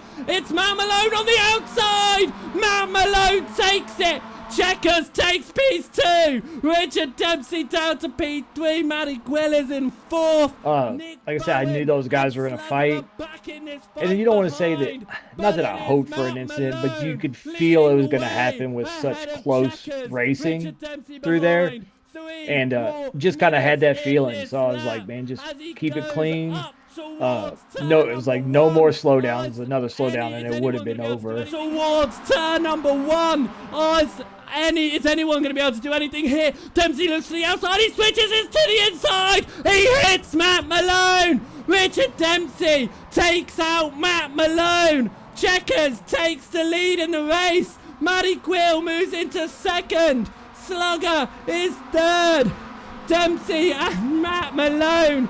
Damage on both cars, but they move on forward. Nick Bowen was caught in that too. Totally Racing is now just behind Matt Malone, and Richard Dempsey is still side by side here as they go through turn number 5. Who's going to come out on top? The man who caused the crash, or the man who was involved in the crash? It's the man who caused it. The number 14 moves through, but here comes Nick Bowen. And he's going to try and get involved in this one. And he's going to go side by side. Richard Dempsey, Matt Malone are going to have to back out of that. Nick Bowen comes through. That's Totally Racing as well. After that netcode as Dempsey called it, collision in turn number 1. It was a 3-car fight between Slugger, Matty Gwill and Checkers on the final lap of the race. For the lead of the race up front, as it's side by side, Slugger, Matty Gwill and Checkers into turn number 1. It is Slugger through, Checkers gets back past Matty Gwill for second, as Matt Malone moves, or gets past Totally Racing, tries to get past Richard Dempsey, can't quite do it. This is white flag. This is the last lap of the race, and it is Slugger leading the way. And with Slugger and Checkers both looking for their first victory of the season, they were both pushing it very hard up towards Roller Coaster. On the left-hand side, Checkers is on the outside. What is Matty Gwill going to do with this from behind? He's going to push Checkers. He is going to push Checkers on the outside line. Then he backs out of it. He wants to see what's going to happen. Slugger runs deep. Checkers switches back across. There's contact. And it looks like Slugger's got the position just ahead. He cuts across to defend that line as they both go over the grass around the final turn. The 502 leads to 105. Checkers is off. He's got to slow down. Here comes Matty Gwill. But Slugger, after getting pole in Okayama, takes the win. Matty Gwill's going to take second. Who's going to take fourth? It's a crash across the line. It's a crash across the line. On that last lap, I was leading going onto the back straight. And I thought Checkers had a little bit of damage. I knew he would get a good run with draft. So if you watch it, I move over and just try to pinch him in a little bit of side draft to slow his momentum down. And then I went deep into the braking zone. And I thought it was actually a pretty good move to hold it.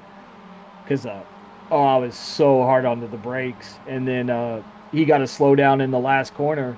And, I got a pretty good run out of there.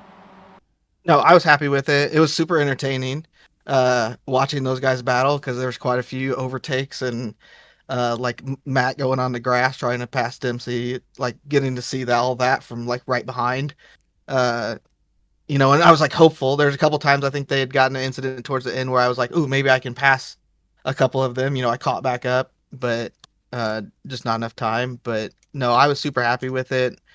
And it was a little bit of a lonely race just driving around, but I'm super happy with the result. And it was fun watching those guys battle. So, once you get that first win, now I'm looking for the next one. And now start thinking, looking at the schedule, was dreading the Volkswagen, was dreading that race. Another car that I've never driven, but just ready to go from there. So. With 7 rounds complete and only 4 more to go, his first win of the season boosts Slugger all the way to the top of the championship standings. So, without further ado, let's have a look at how those standings line up as we head into the 8th round of the season.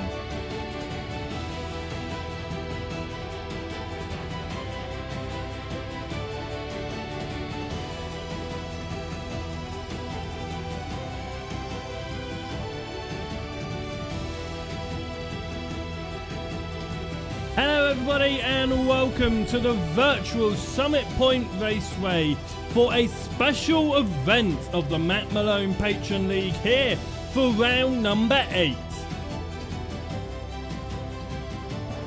He's decided to take the Corona out. Hopefully he's being sensible, not drinking and driving whilst he's out on the virtual tarmac here. Of course he can break out the Corona at the end of the race and celebrate whatever position he finishes in. Let's just celebrate. Let's all celebrate at the end of the race. We'll all break out with Corona, have a drink. Right.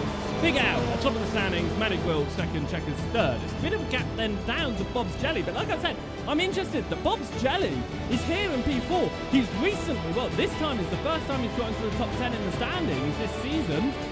And he's now in 4th here. He's going to move further up the order. Nick Bowen in the top 10. He's 5th. Apex Minion coming back into it. He's 6th. Mecharm top 10 in 7th. Tony Jabroni has dropped out of the top 10 and down to 13th. With qualifying over once more, let's do away with those pesky track limits because we are going to be able to run anywhere on the circuit these drivers want. without further ado, let's have a look at how the grid lines up here for our second special event of the season.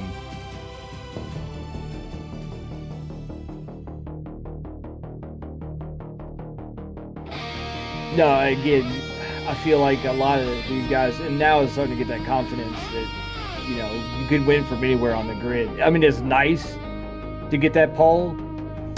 Yeah, that was the one where I was like, I had no idea what a decent time was or anything like that going into that, because there's not like any references online or anything either. So super surprising to be that high, and when I qualified that high, I'm like, oh, this is my chance to win one, you know.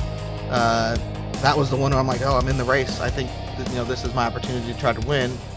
And we are green, and we are away here at Summit Point, heading down towards turn number 1. Big Al tucks behind Natty Quill as they head up towards that first turn. Checkers on the inside of Bob's Jelly. Can Big Al get the position? No, Matty Quill holds it through turn number 1. All of them staying on the track there. It looks like that was the best line for them as they head up now through turn number 3. They're going to push it wide over the gravel. Who cares? After the first lap, we could see a 4-car breakaway for the lead, but the battles continued behind as well. The Big Al, the top 4 remain where they are. Here is Stingray Graham, but that's behind. It is going to be the Hernster going up the inside of Matt Malone. He needs to get his package delivered, and the Hernster goes up to 11th position. Matt Malone drops down to 12th. And it wasn't long before the extended track limits claimed their first victims. They're going to lead as Matt Malone and the Hernster hit the barriers in the background. They're off and they are out. And Matt Malone was not the only championship contender in trouble. And he can't quite do it. He's going to have to remain in P3 for Bob's Jelly. Big Al pulling away. Slugger is on the outside of Apex Minion. He's somehow moved his way up in the 4th, keeping out of the tyre barrier. He does, but he comes on, and there's contact, and out goes the championship leader. Slugger. To be honest, I was just glad I didn't crash anybody. I forget who I was with, but yeah, I was coming back on, and I did expect them to be a little further over, like to open up that next corner. And he wasn't, and yeah, it's such a weird like reaction to the cars, but I was just relieved that I didn't ruin his race as well. As the 3-way fight between Al Latufu, Maddie Gwill and Bob's Jelly continued for the lead, the fights also continued behind. Apex Minion up the inside of the final turn. The 21 machine on the outside, the 10 on the inside. Bowen 6 behind right now. He's got Stingray Graham behind as well. This is going to throw a big wrench in the works. Matty Quill at this rate is going to lead the championship at the end of this race. There's Matt Malone out of pit lane. He is a lap down. He's not involved in this fight anymore. And with track limits not being an issue, drivers were finding any place they could gain time. He is going to go for the outside of Apex Minion now for P number 4. Are they going to give each other enough room? Of course they are. They've got the whole circuit and more.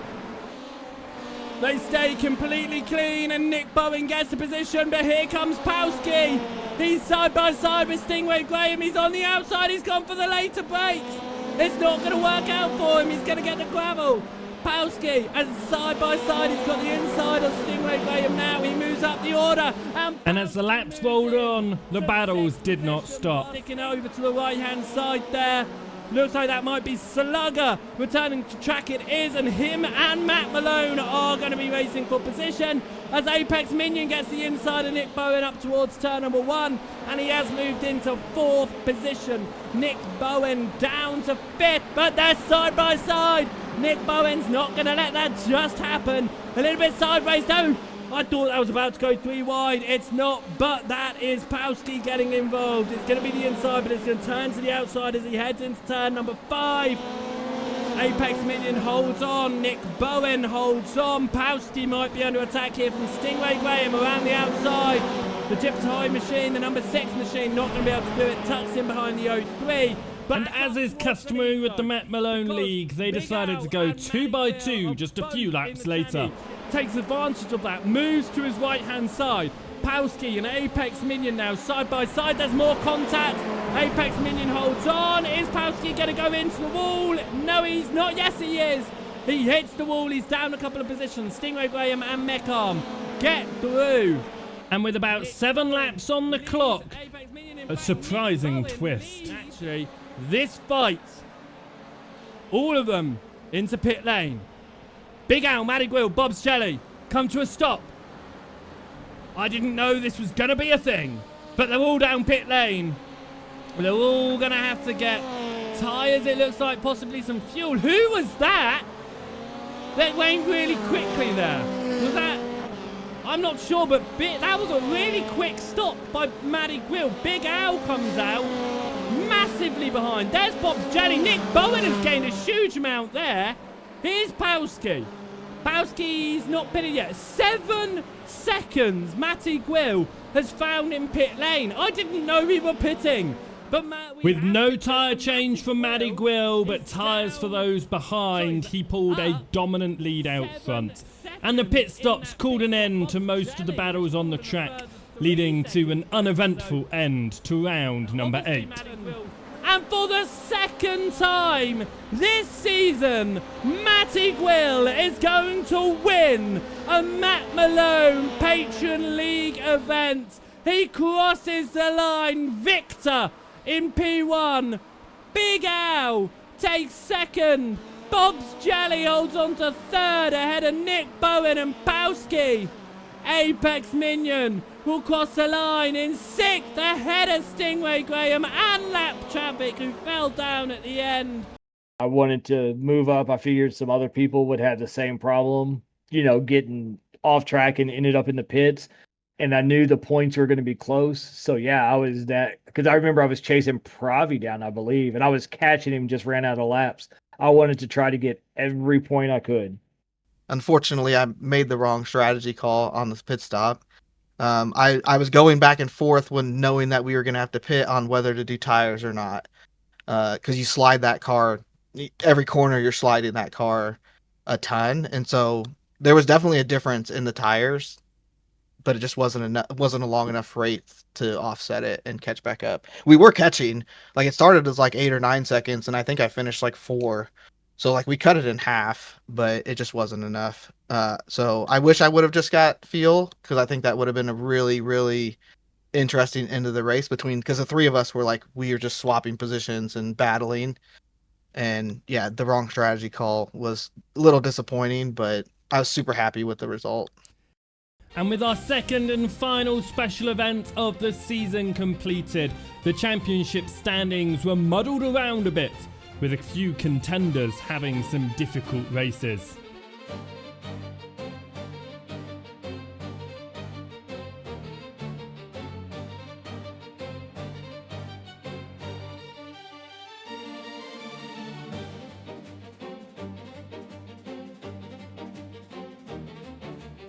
Good afternoon, race fans, and welcome to the virtual Watkins Glen International for a fantastic event celebrating the joys of America the day after the wonderful July 4th.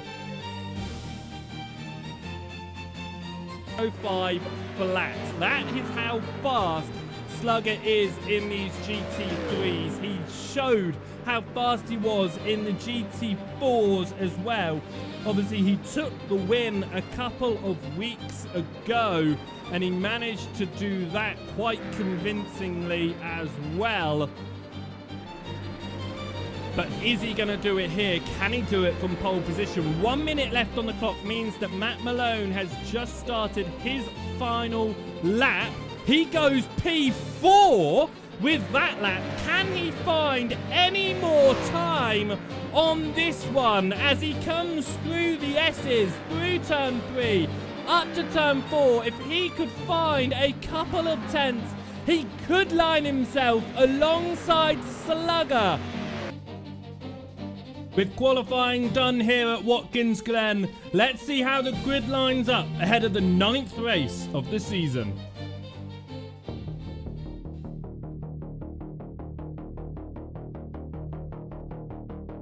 I never drove GT3.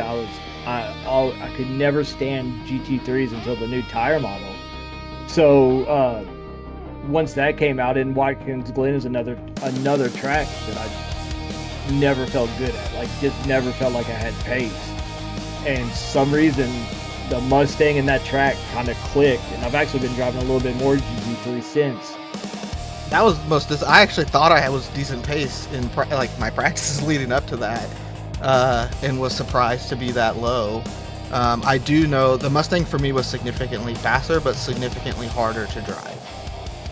And there we go, we are green here at Watkins Glen, and Casket Man has been black flagged on the line, jumping the start up towards turn number 1. Scrubbertron on the outside, Slugger has got it, that's Checkers up to P2 on the line. Richard Dempsey holds on to 5th ahead of Matt Malone right now. Mekar moves up to 14th past Stingray Graham, but a black flag for the man in P4.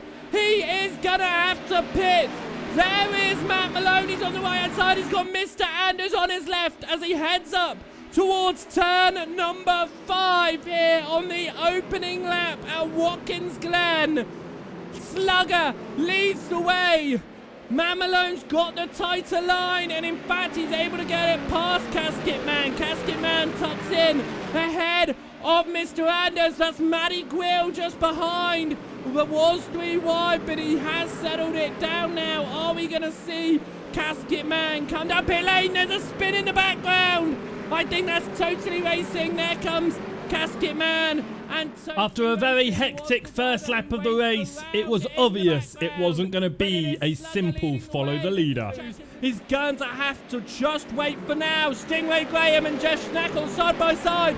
Look at the different lines that the different drivers are taking there. Sean Sims now looks to the inside of Turbo Snail for P number 11. He takes it. Sean Sims moves up the position. But is he going to be able to hold it into the final turn? He settles it down, but that was Stingray Graham and Turbo Snail. That is smoke ahead, and that is Mr. Anders around. And with each passing lap, the number of spins was also increasing. Here, as he comes up towards the braking zone, has it been a loss all by himself? Scrubbertron from 4th position. And with Checkers holding in 3rd place, championship contenders Malone and Grill were eager to move up and try to catch Dempsey and Slugger. And more importantly, the gap to Slugger is about 3 seconds from these 2 drivers, and Slugger could finally convert a pole position into a race win here, as this is Matty Gwell past Matt Malone. Up the inside of turn number 1, but Matt Malone's all over the rear once more. And as we know from previous races this season, championship contenders aren't invulnerable to mistakes. We're coming up towards the halfway mark. These are short races. No! Matty Gwell! Around he goes, the championship leader from P4. That is the most unlucky position because Checkers has lost 4th place, 3rd place as well. And a string of recent mistakes repeated itself here at Watkins Glen for Matt Malone. And he loses the rear end like we've seen before, but it's a big hit with the wall. Matty Gwell has got a black flag. And with so many spins from top spots, it meant drivers behind were really benefiting. But they wanted even more, and the battles continued. Can he do anything here? Heading up towards turn number 5. Big Al goes for the defensive. The Hernster goes for the outside line. Can it turn into anything? They've got a lot of space to run off. And the Hernster has done it. Can he solidify the overtake for P5? Onto the brakes into 6th place. Yes, he can. And after climbing up the order from 17th on the grid, Bob's Jelly was then caught in a collision. Turbo Snail stuck on the outside right now with Big Al on the inside. I definitely had race pace. I actually think if I would have, I had an incident in that race too.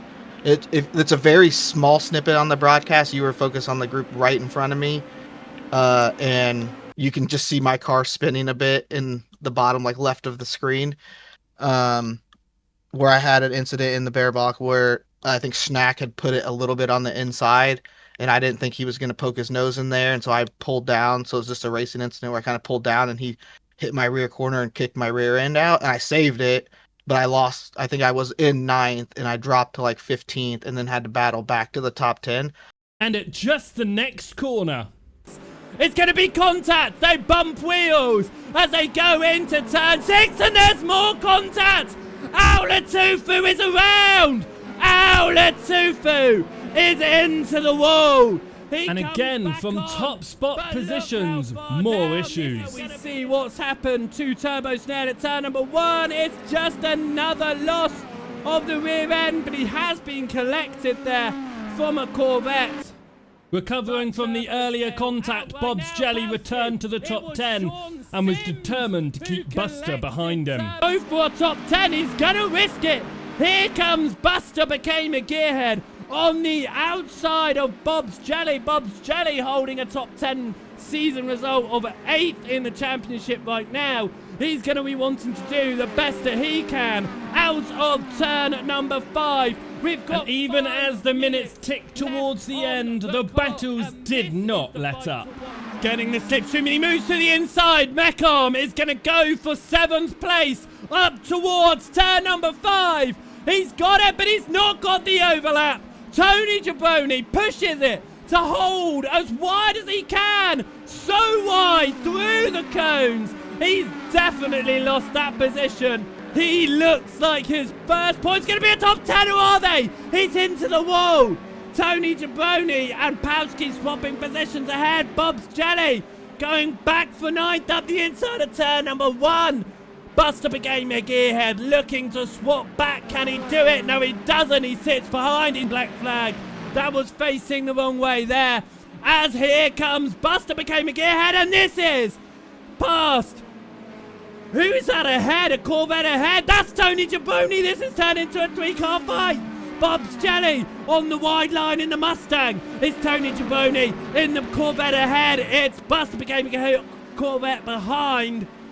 And Buster became a gearhead, also gets past Tony Jabroni, who has lost 2 positions there by Olsen X here. But look at that once again. Tony Jabroni just dropping behind. And no, it is Stingray Graham who was pushing Mintu the White Husky. But Tony Jabroni just backing off once more. Can the And as Slugger came to win for the 2nd time this season, it wasn't smooth sailing behind. And he is going to take his 2nd win of the season, converting his pole, and that's a spin in the background for Richard Dempsey. Dempsey is off on the last lap, but here is Slugger. He wins. Nick Bowen will take 2nd. Checkers will take 3rd, and Richard Dempsey, what happened to you, son? He comes home in 4th. I actually think with the incidents and my consistency, I probably could have moved up to close to top 5, because I think Snack finished 5th, and I think we had similar pace. Yeah, I just felt so good with that combo from the beginning, and that whole race, I was just trying to manage that gap to Dempsey. Just wanted to keep him out of draft and then not push too hard, so I didn't spin it. And with only 2 more rounds left in the championship, let's see how the standings look as 9 races are completed.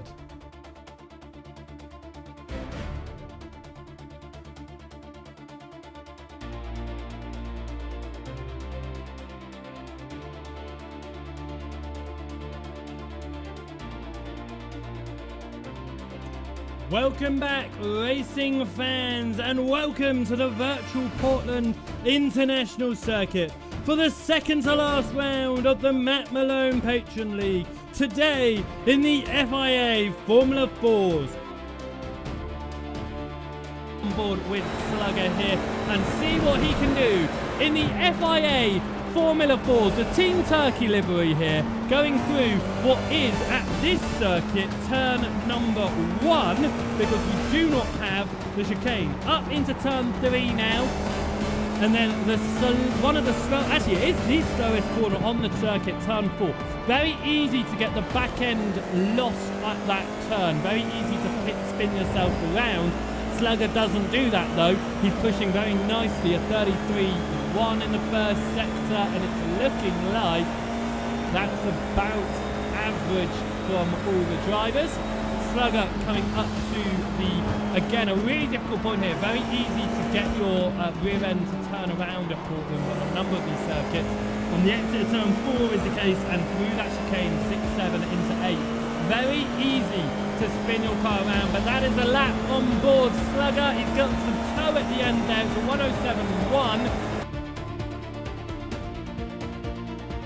And with the grid sorted for the penultimate race of the season, let's see how they line up ahead of round number 10.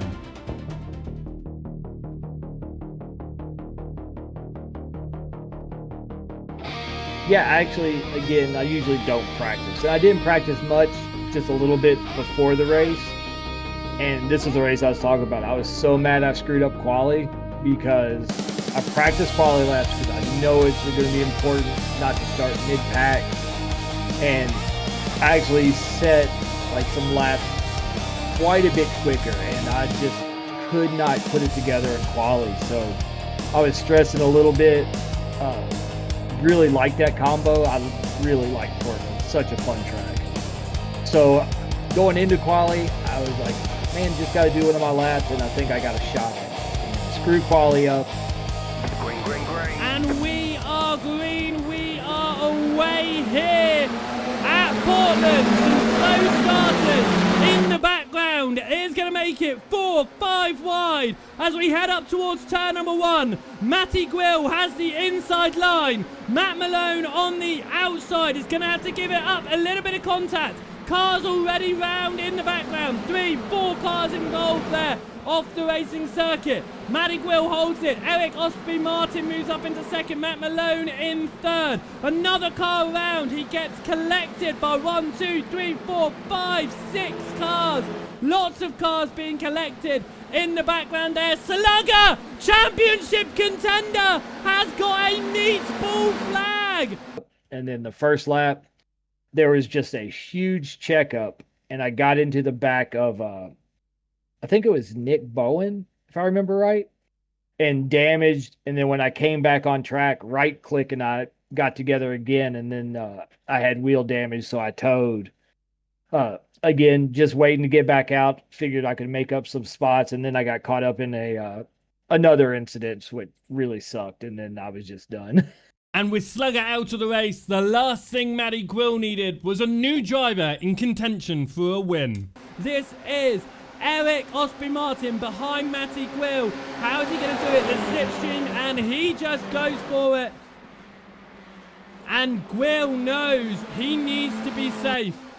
Outside of the battle for the championship lead, there were still other championship battles going on, including the one between Dempsey, Malone and Al Latufu. Trying to get past Matt Malone. Can he do it? Malone goes defensive because Malone is down to 4th in the start here. Side by side out in the lead. And that is going to be Martin onto the grass. Matty Grill regains the lead here. Dempsey, Malone and Big Al all involved just behind. With Slugger out of the race, he was watching eagerly to see if anyone could knock Matty Grill down the order. There is a further fight behind. We just can't see the fight for 6th and 10th because they're not in the session today. Matt Malone goes fastest and through goes Richard Dempsey to the lead. Past Martin and Grill goes through to the lead. And with Dempsey in the lead, he discovered the classic racing trick. Stick it to the inside so no one else can beat you there. Slugger will retain the championship lead going into the final race next week. Here comes Matty Grill though. He's on the wider line. Dempsey holds the inside line. Doesn't want to open the opportunity up. He doesn't allow it. Matty Grill right on the rear though. But as Matt Malone always says, There's no place you can't overtake on a racetrack. And Dempsey, Grill and Malone tried to prove that up to the chicane. But goes 3 wide! Richards, Dempsey, Matty Grill, Matt Malone. Matt Malone backs out of it sensibly, but Eric Martin tries to get involved there, doesn't allow it to be. Nick Bowen, a real shame for him, has got a meatball flag and will be down pit lane. But as we closed up to halfway, the battle at the front was still raging on. Here goes Matt Malone up the inside of Matty Quill for P2. Eric Martin follows through. He's going to fall down. Slugger's going to retain the championship lead at this point. Tied in points. Around goes Checkers. As you can expect for Dempsey and Malone out front, they did not let each other relax. Moves to the left-hand side. Fighting it out for the lead up towards turn 1. Can Malone hold the lead? No. Dempsey's got the inside line as well. Malone's got to back out of that. There's no way you can hold it on the outside of turn number 1 and keep it on track. It's going to move to the left. If he can get overlap here, it can be a move. Is he going to go for it? No, once again, he takes the safer option, but it could switch over to the inside. No, again, he swaps his line.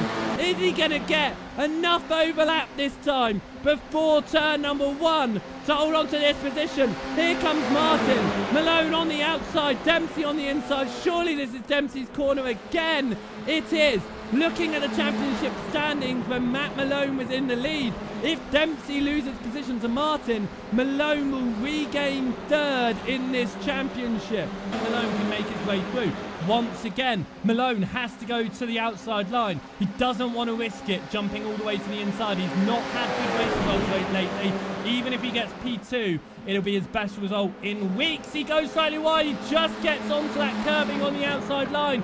It opens the door here for Eric Martin. They're side by side. Malone's got the inside now, but it's going to swap over for turn 4. Martin's going to have the inside of Matt Malone. Matt Malone's going to allow it. He's going to go for the switchback and try to get the speed on the exit. A little bit after holding the lead for so long, it suddenly went wrong for Dempsey through the final turn. But he is a little bit closer into turn number 9 this time around. Dempsey again, a slightly wide line and a wobble. Here goes Martin. He's going to get the push from Malone, surely, for the lead. Dempsey is going to have to give up the lead. He's down to 3rd. Matt Malone is into 2nd position, into the lead. He's got the inside into turn number 1. Dempsey is trying to follow him through behind Martin. Martin and Dempsey are side by side. Martin is going to be on the wider line. He can't do it. Malone leads the way ahead of Dempsey. And after seeing how dominant the inside line was, it was a massive surprise to see Malone not opt to take it on the next lap. Richard Dempsey moves to the right. He's going to go for him. Matt Malone does not defend the inside line. He lets Dempsey have it. Why would he do that? You know the inside line is the stronger line, it's the line you want. And on the final lap of the race, Matt Malone made me eat my own words. He goes to the outside, the line that has not worked all race long.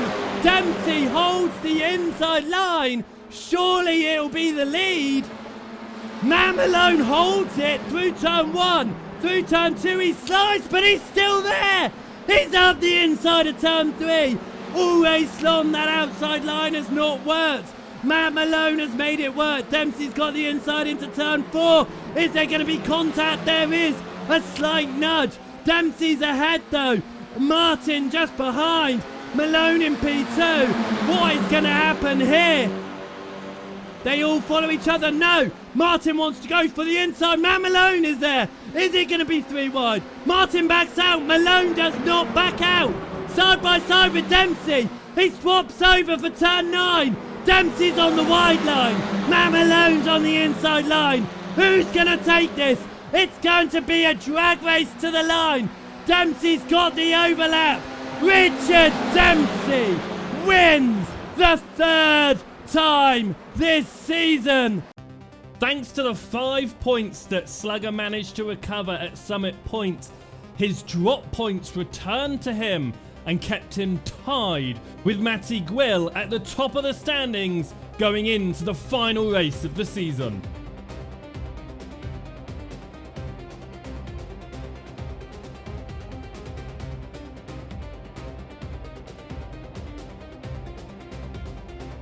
Welcome back, racing fans, to the final event of the Matt Malone Patron League here at the virtual Daytona International Speedway in the classic Pontiac Solstice machines.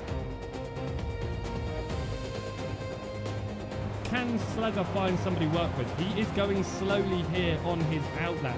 It looks like he is trying to find somebody to work with. This is the game that is being played right now. Matty Quill has right click to work with. It looks like it's a slow outlap here, but he has got right click to work with. Slugger onto the banking, still can't find somebody. You can see the brake lights on, he's waiting, and here comes somebody. Is he going to pick them up? Who's it going to be? I can't tell who this is at the moment that he is going to try and pick up. He definitely picks up speed here. Who is that ahead of him on track? I can't find out who it is out on chat, but he slowed down again, so whoever it was too far away. A train of drivers there, he doesn't want them either. Another car through, and is he going to be following them this time? He's still, I was about to say he still seems to be going pretty slow, but I think that's just the Solstice. Set a decent lap with no draft, and then got to give a big thank you to the Hernster and Bob's Jelly for the slipstream. That works so perfect. Just kind of waited. I watched back on the broadcast, and you called it. I was just waiting for somebody, and then a group went by, and I figured this will be perfect. So got behind them, set a really good lap, and yeah, going in, I did not want to be like Portland and start. I wanted to start as far up as possible. With the qualifying games over, Slugger was able to find his way to the front of the grid. So let's have a look at how the rest of the drivers line up heading into the final round of the season.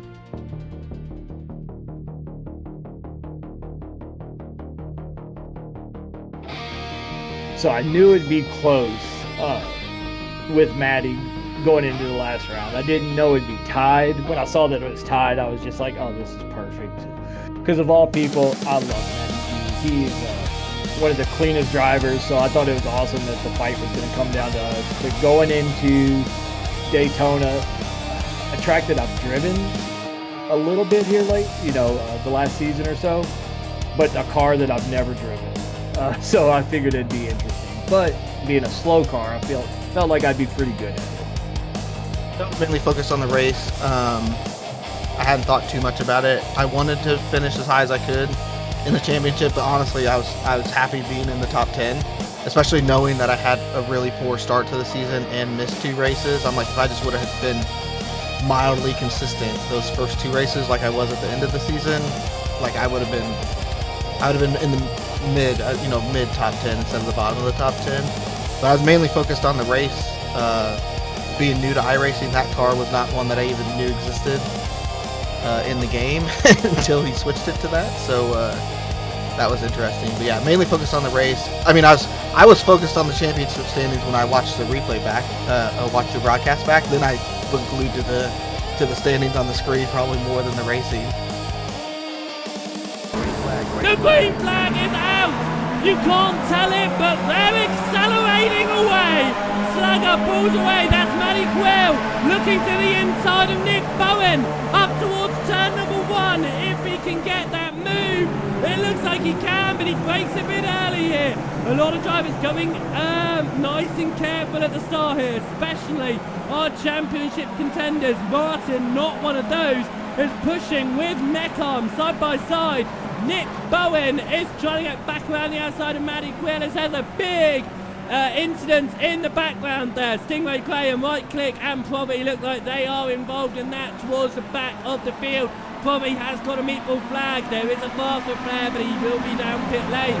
Somehow Nick Bowen is holding on to P2 still side by side with Matty Quill. Matty Quill pops ahead here as they come up towards turn number 6. Heavy on the brakes here. Nick Bowen once again up the inside of Matic Will. Matic will get the inside line through turn number 7 and onto the oval.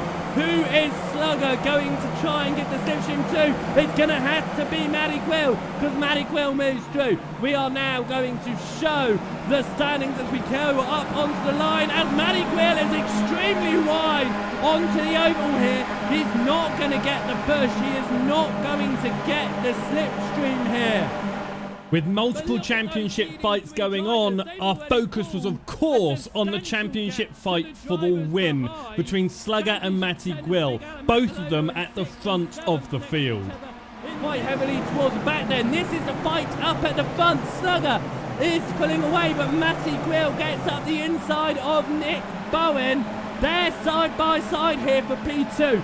Matty Gwill is going to want to dispatch Nick Bowen as quickly as possible, because Slugger is his championship contender, not Nick Bowen. Bowen wants to hold on to this because it will give him 6th in the championship if he can hold on to 2nd. It can keep him in 6th actually if he holds on to 3rd. So Matty Gwill moves through this time. Will he run wide going through turn 7 onto the oval again?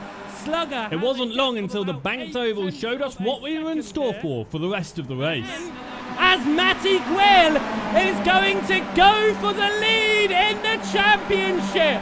He's on the outside. He's still being pushed by Bowen. Is Meckham going to push Slugger? It's a bit too late to push now, but Matty Gwill takes the lead. Slugger brakes early, doesn't want to have any contact. It's still early in this race. 5 minutes down, 15 to go. Slow up, Slugger gets a good run on the exit there. Meckham side by side with Bowen. They are fighting out for 6th in the championship. Meckham's going to want to beat Bowen. Bowen is up the inside of Meckham. Why is it always so far away? There we go. We can finally see this fight for P number 3, Meckham and Nick Bowen. It is going to be Meckham on the inside through the kink, and then it is going to be switching to the outside, but actually he's already got that move done. Fighting through the order was the driver trying to hold on to 3rd in the championship, Matt Malone. Malone up and through. Matt Malone side by side here with Nick Bowen as well.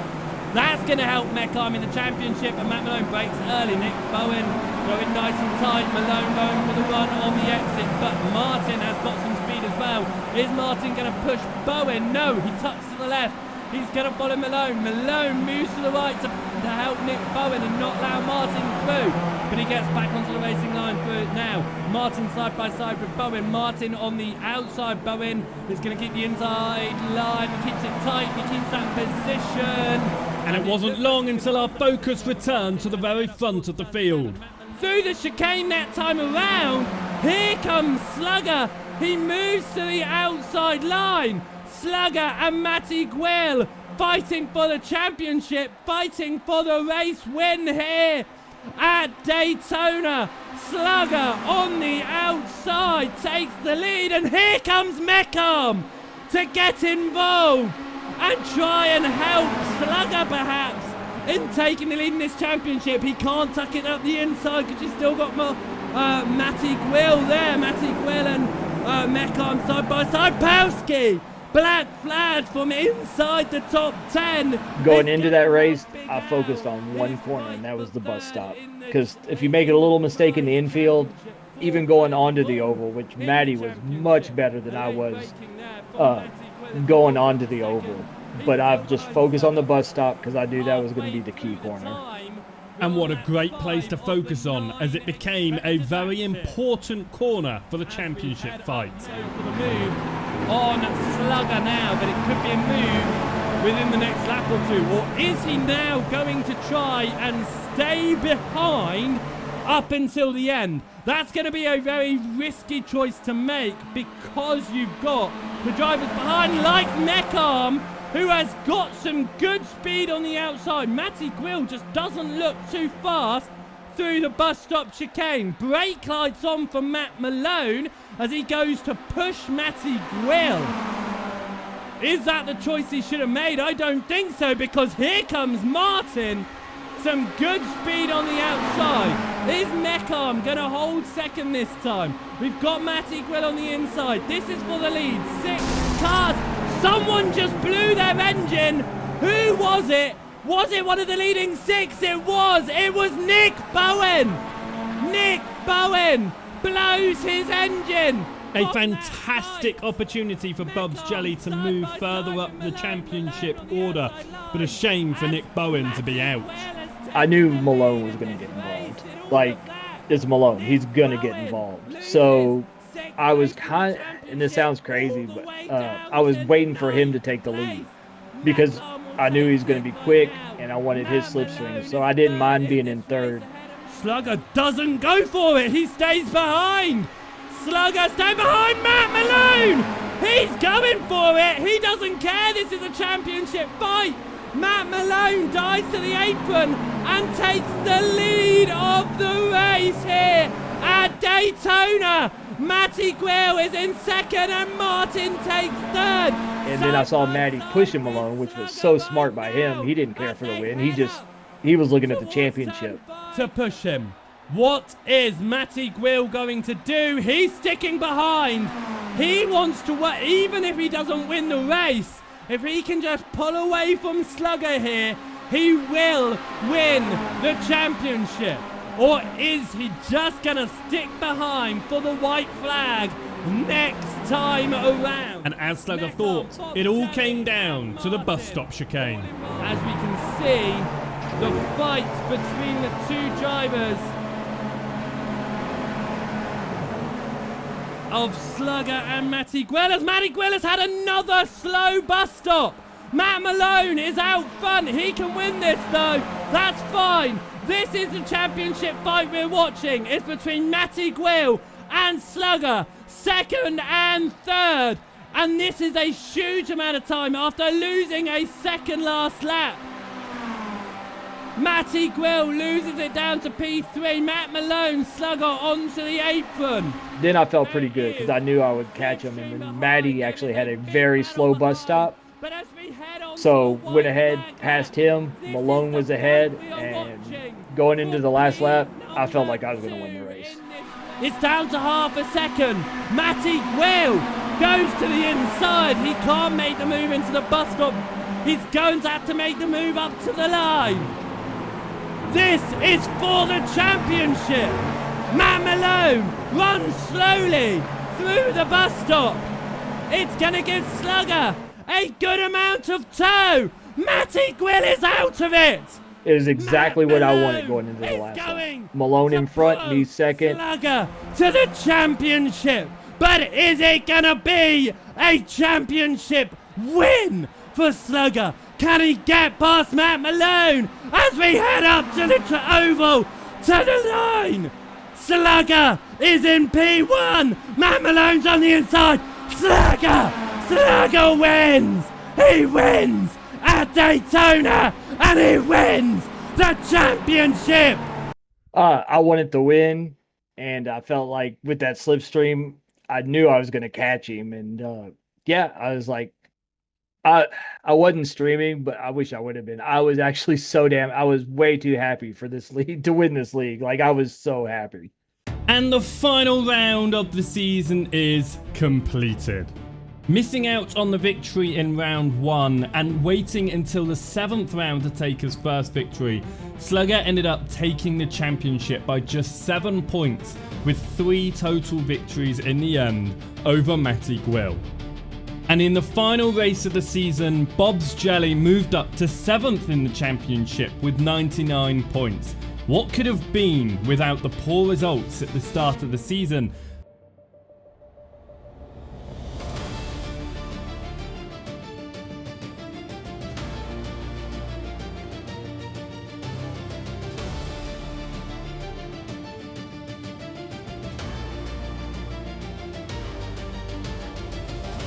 What a season it was for the inaugural round of the Matt Malone Patreon League. But let's have a word with Slugger and with Bob's Jelly to find out how they found this season and what they're looking forward to about the next.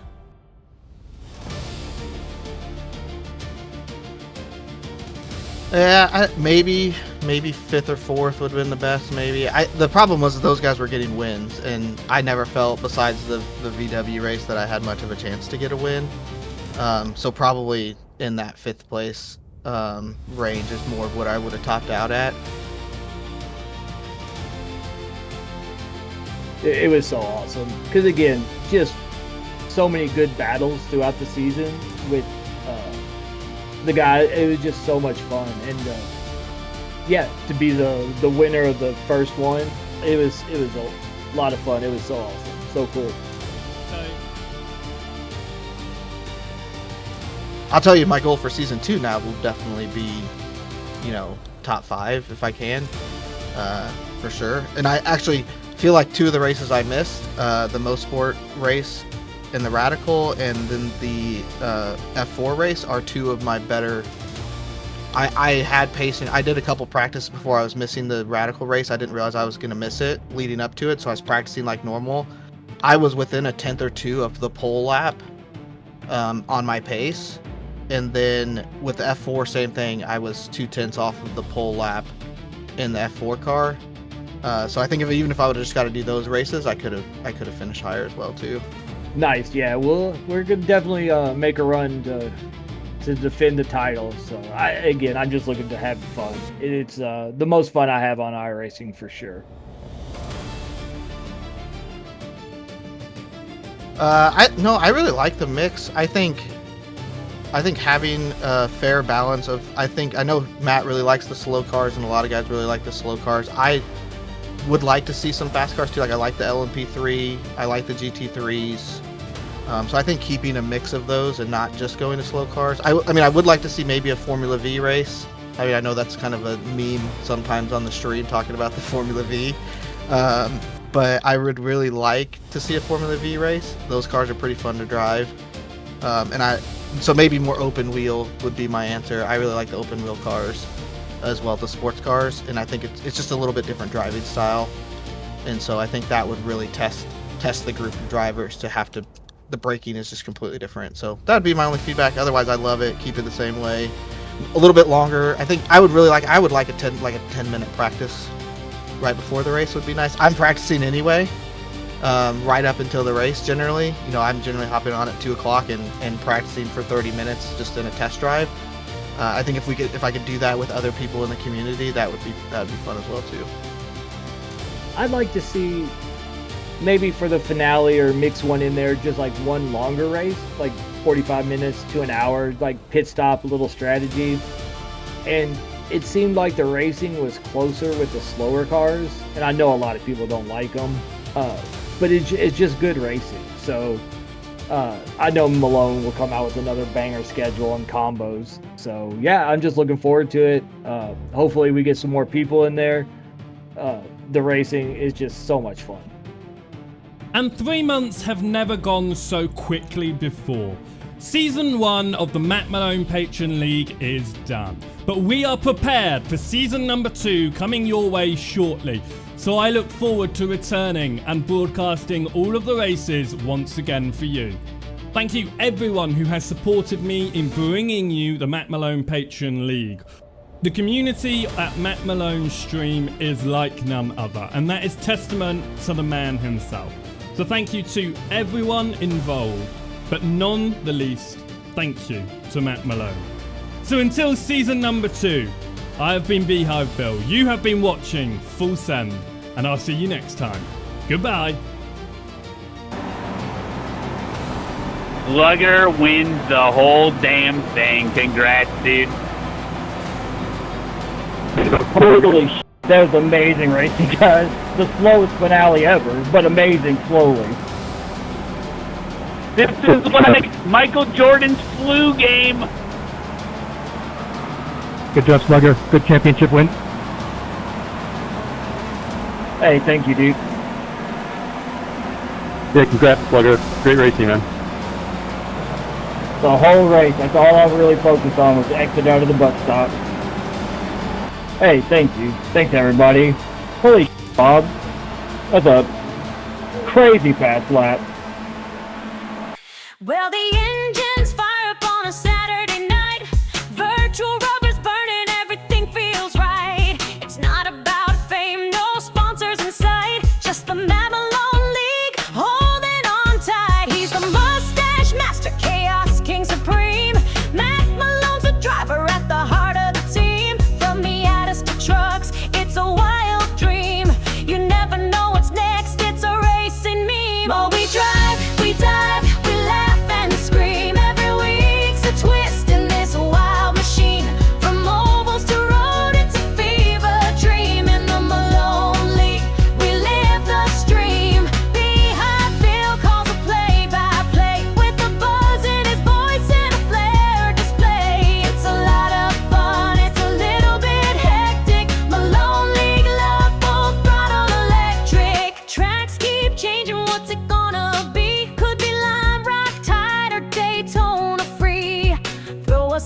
Legends or GT3. It's chaos with style on virtual TV. Behind Bill's in the booth with a whiskey grin, calling out moves and the odds spin.